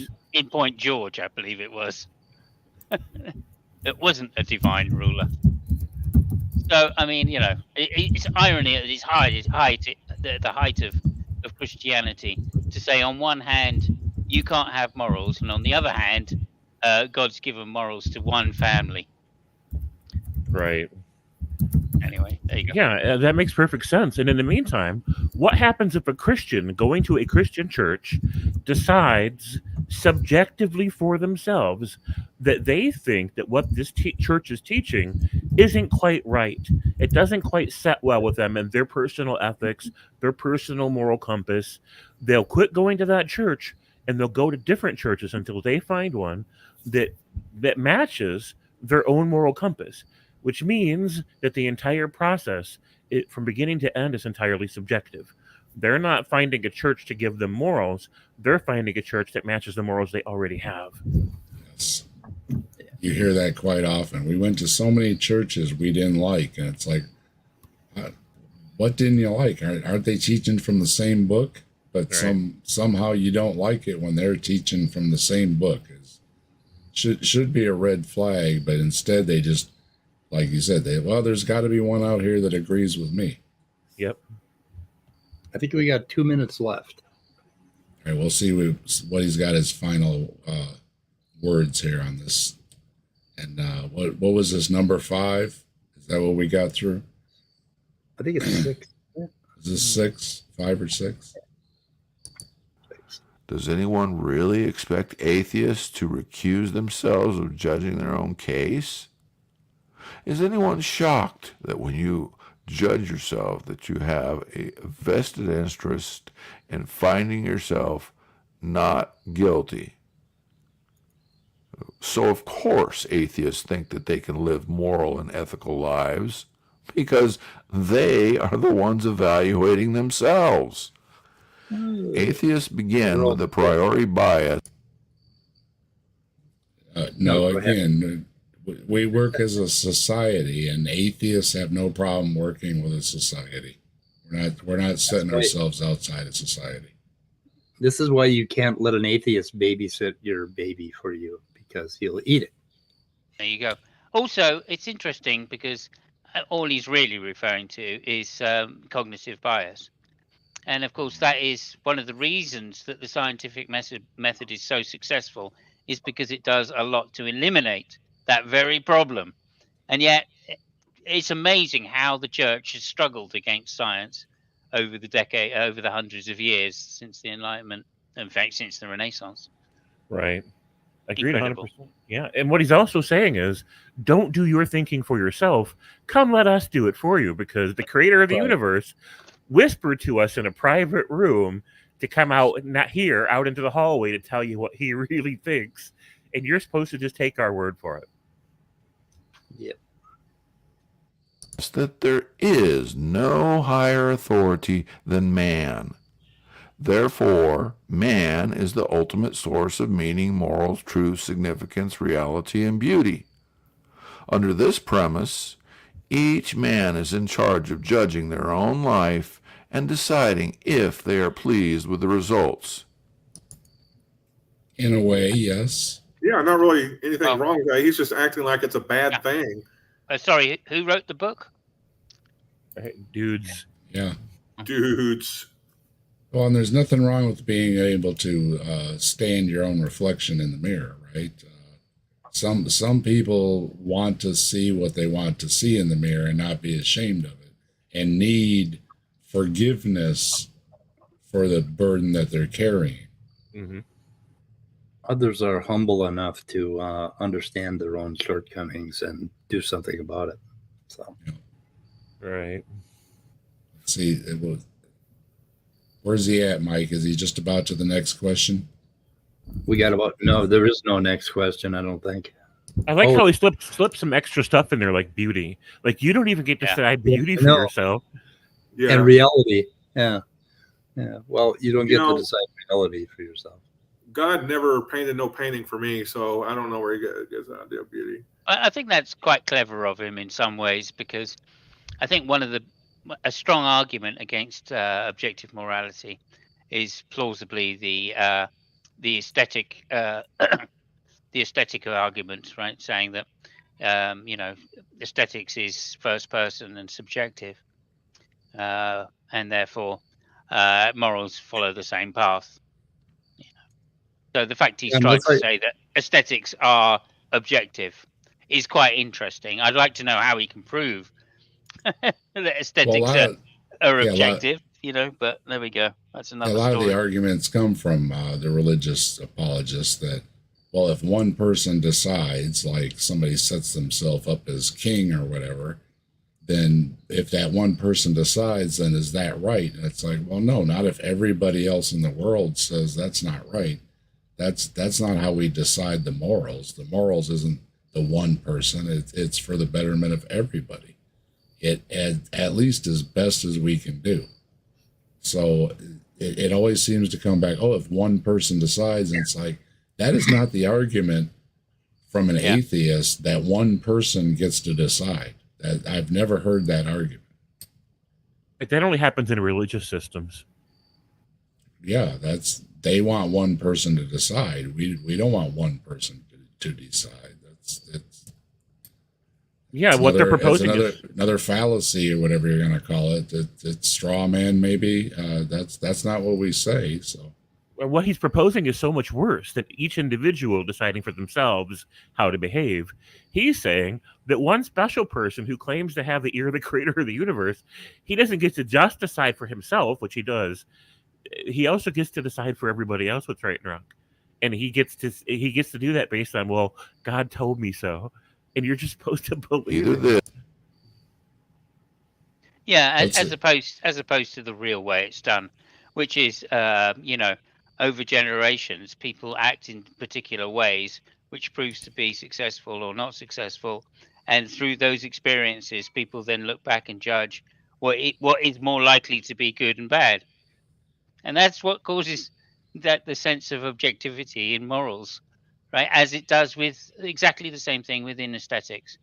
Right? There's a reason every single person in this room probably thinks that the Beatles were a pretty good band.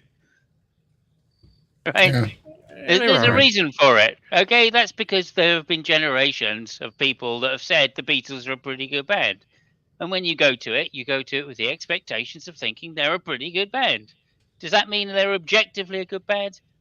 Obviously not, right? Yeah. Obviously, because there are people who go, Beatles are rubbish. I much prefer the Stones. Well, I can tap my foot to them. I can tap my feet to them. No, I'm just saying. That's also the same way morality works. Yeah, I like the Beatles, but I'm more going to more of a hard rock concert thing. That was my thing. But the Beatles are all right, sure. And in the times too, they were still had to watch their language, and so did a lot of the ones when they were starting back then, the Stones and everything else. So. Of course. Yeah, the Stones. So they said, "Let's spend the night together." Kids today wouldn't understand all the censorship that went on in the music industry. Right, a lot of ways. Yeah. But although Zappa would tend to disagree. But I saw all of the rock bands in the 80s that I could put, Led Zeppelin and Black Sabbath many times, and a lot of the rock bands I saw.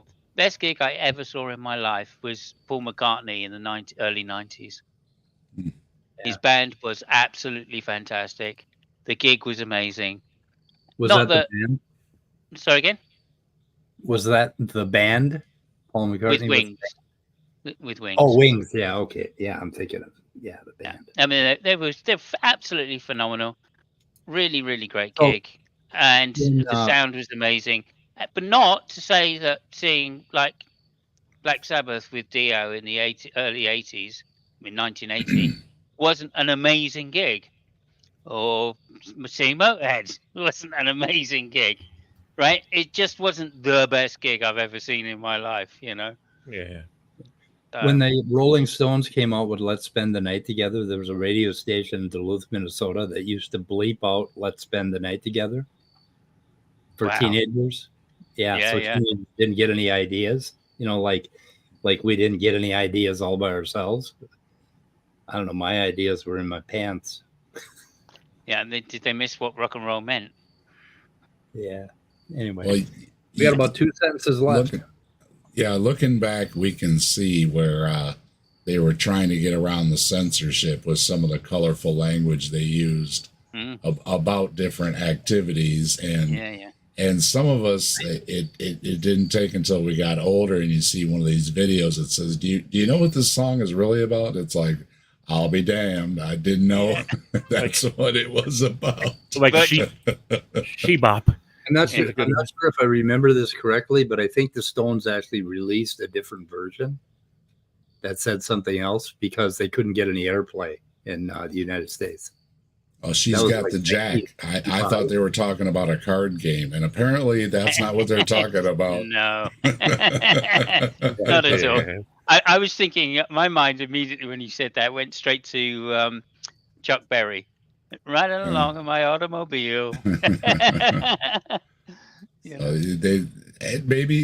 it added to it, you know, that they had to. They had to, yeah. Yeah, they had to. So. Okay, so when they played Ed Sullivan, they had to change "Let's Spend the Night Together" to something else in 1967. So let's see, what did they change it to? I'm trying to figure out what they changed it to.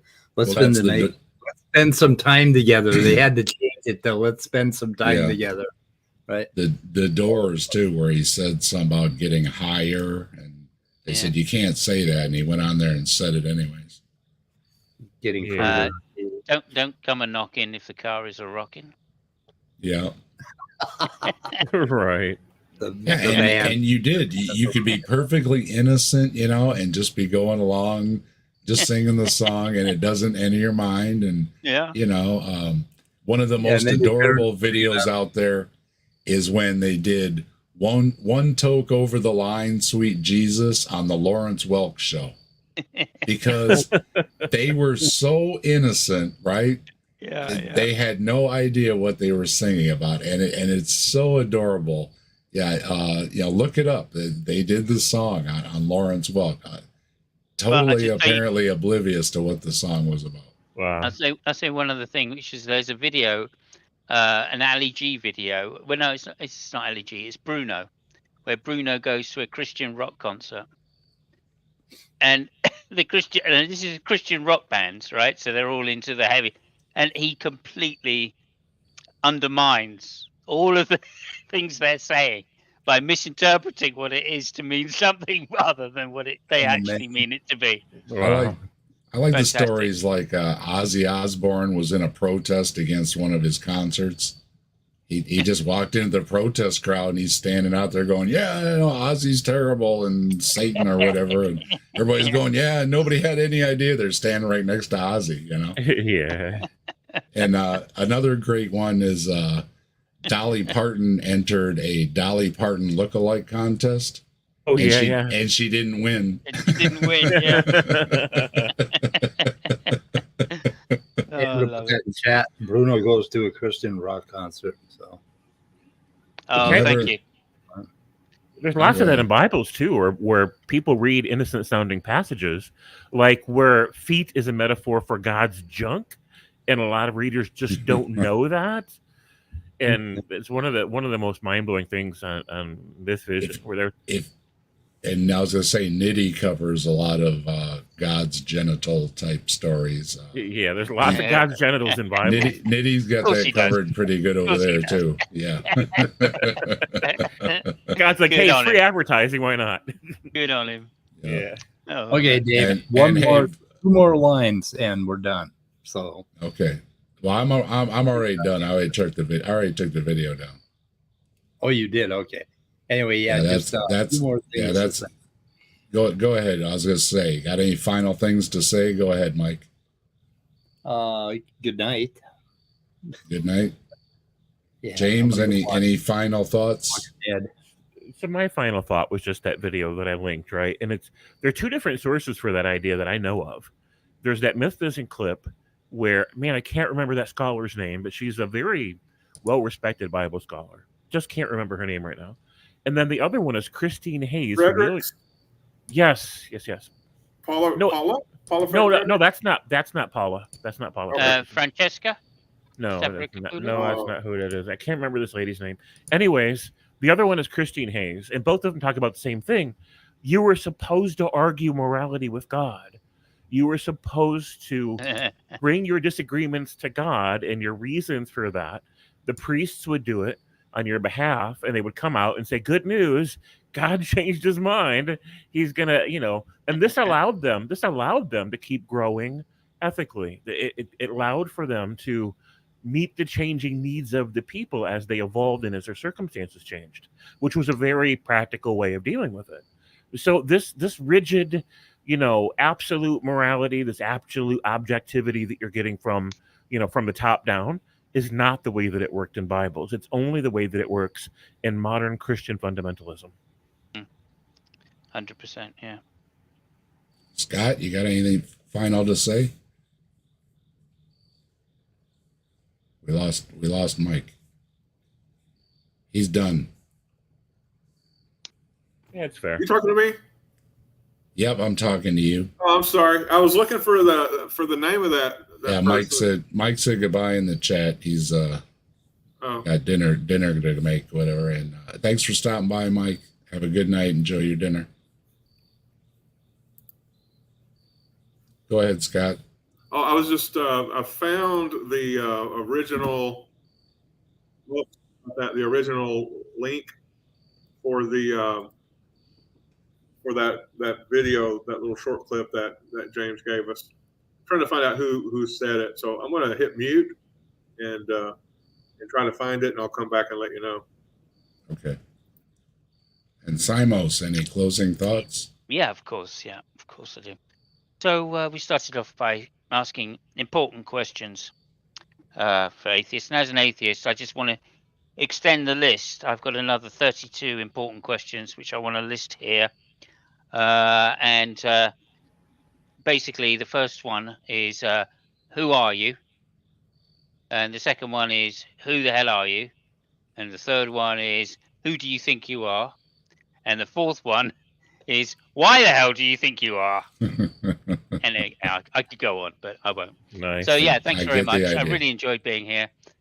Really great to hear your thoughts on the things. Thank you, James. It's lovely to hear you again.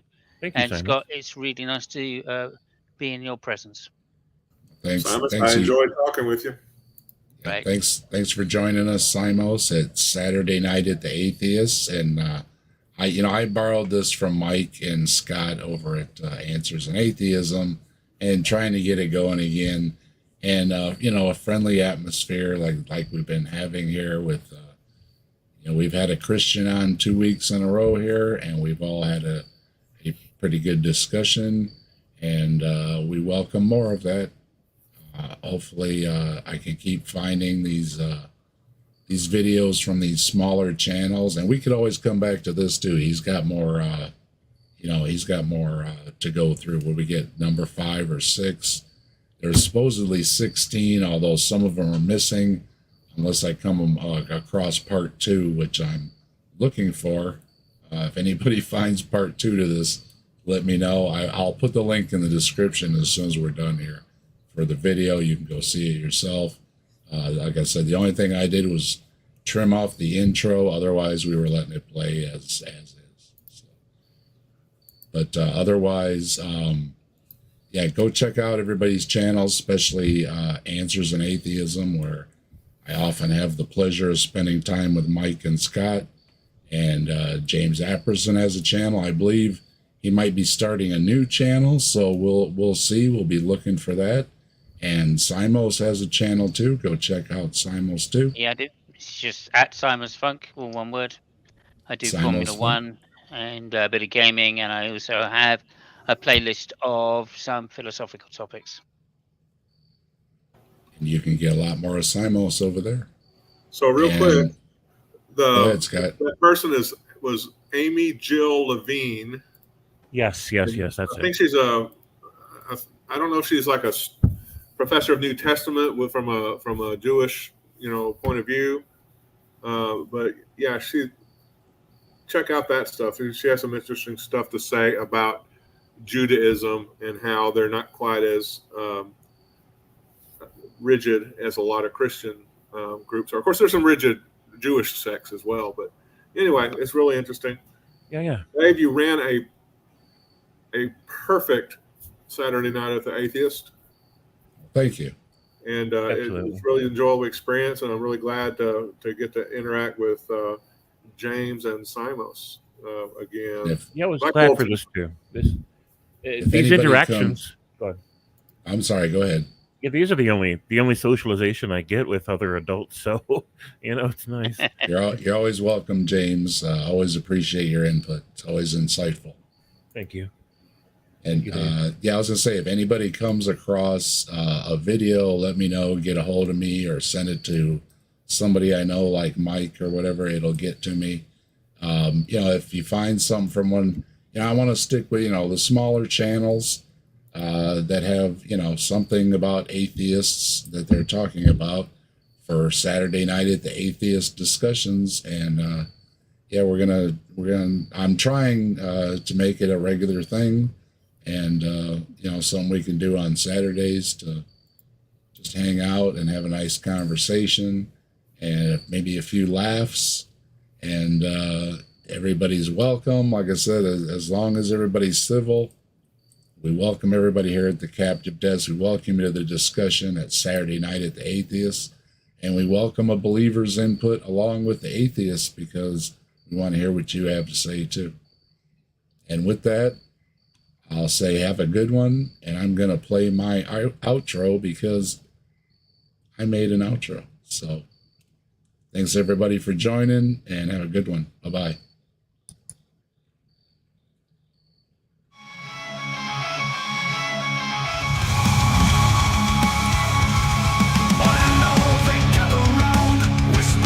Without a sound, history speaks in tales of lore, knocking at the captive desk's door.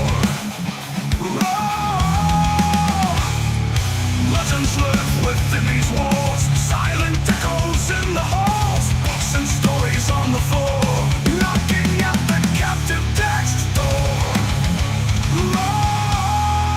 Captive desk, hold our dreams, where reality and no myth seems. In conversations, quiet flow, the mysteries untold will know.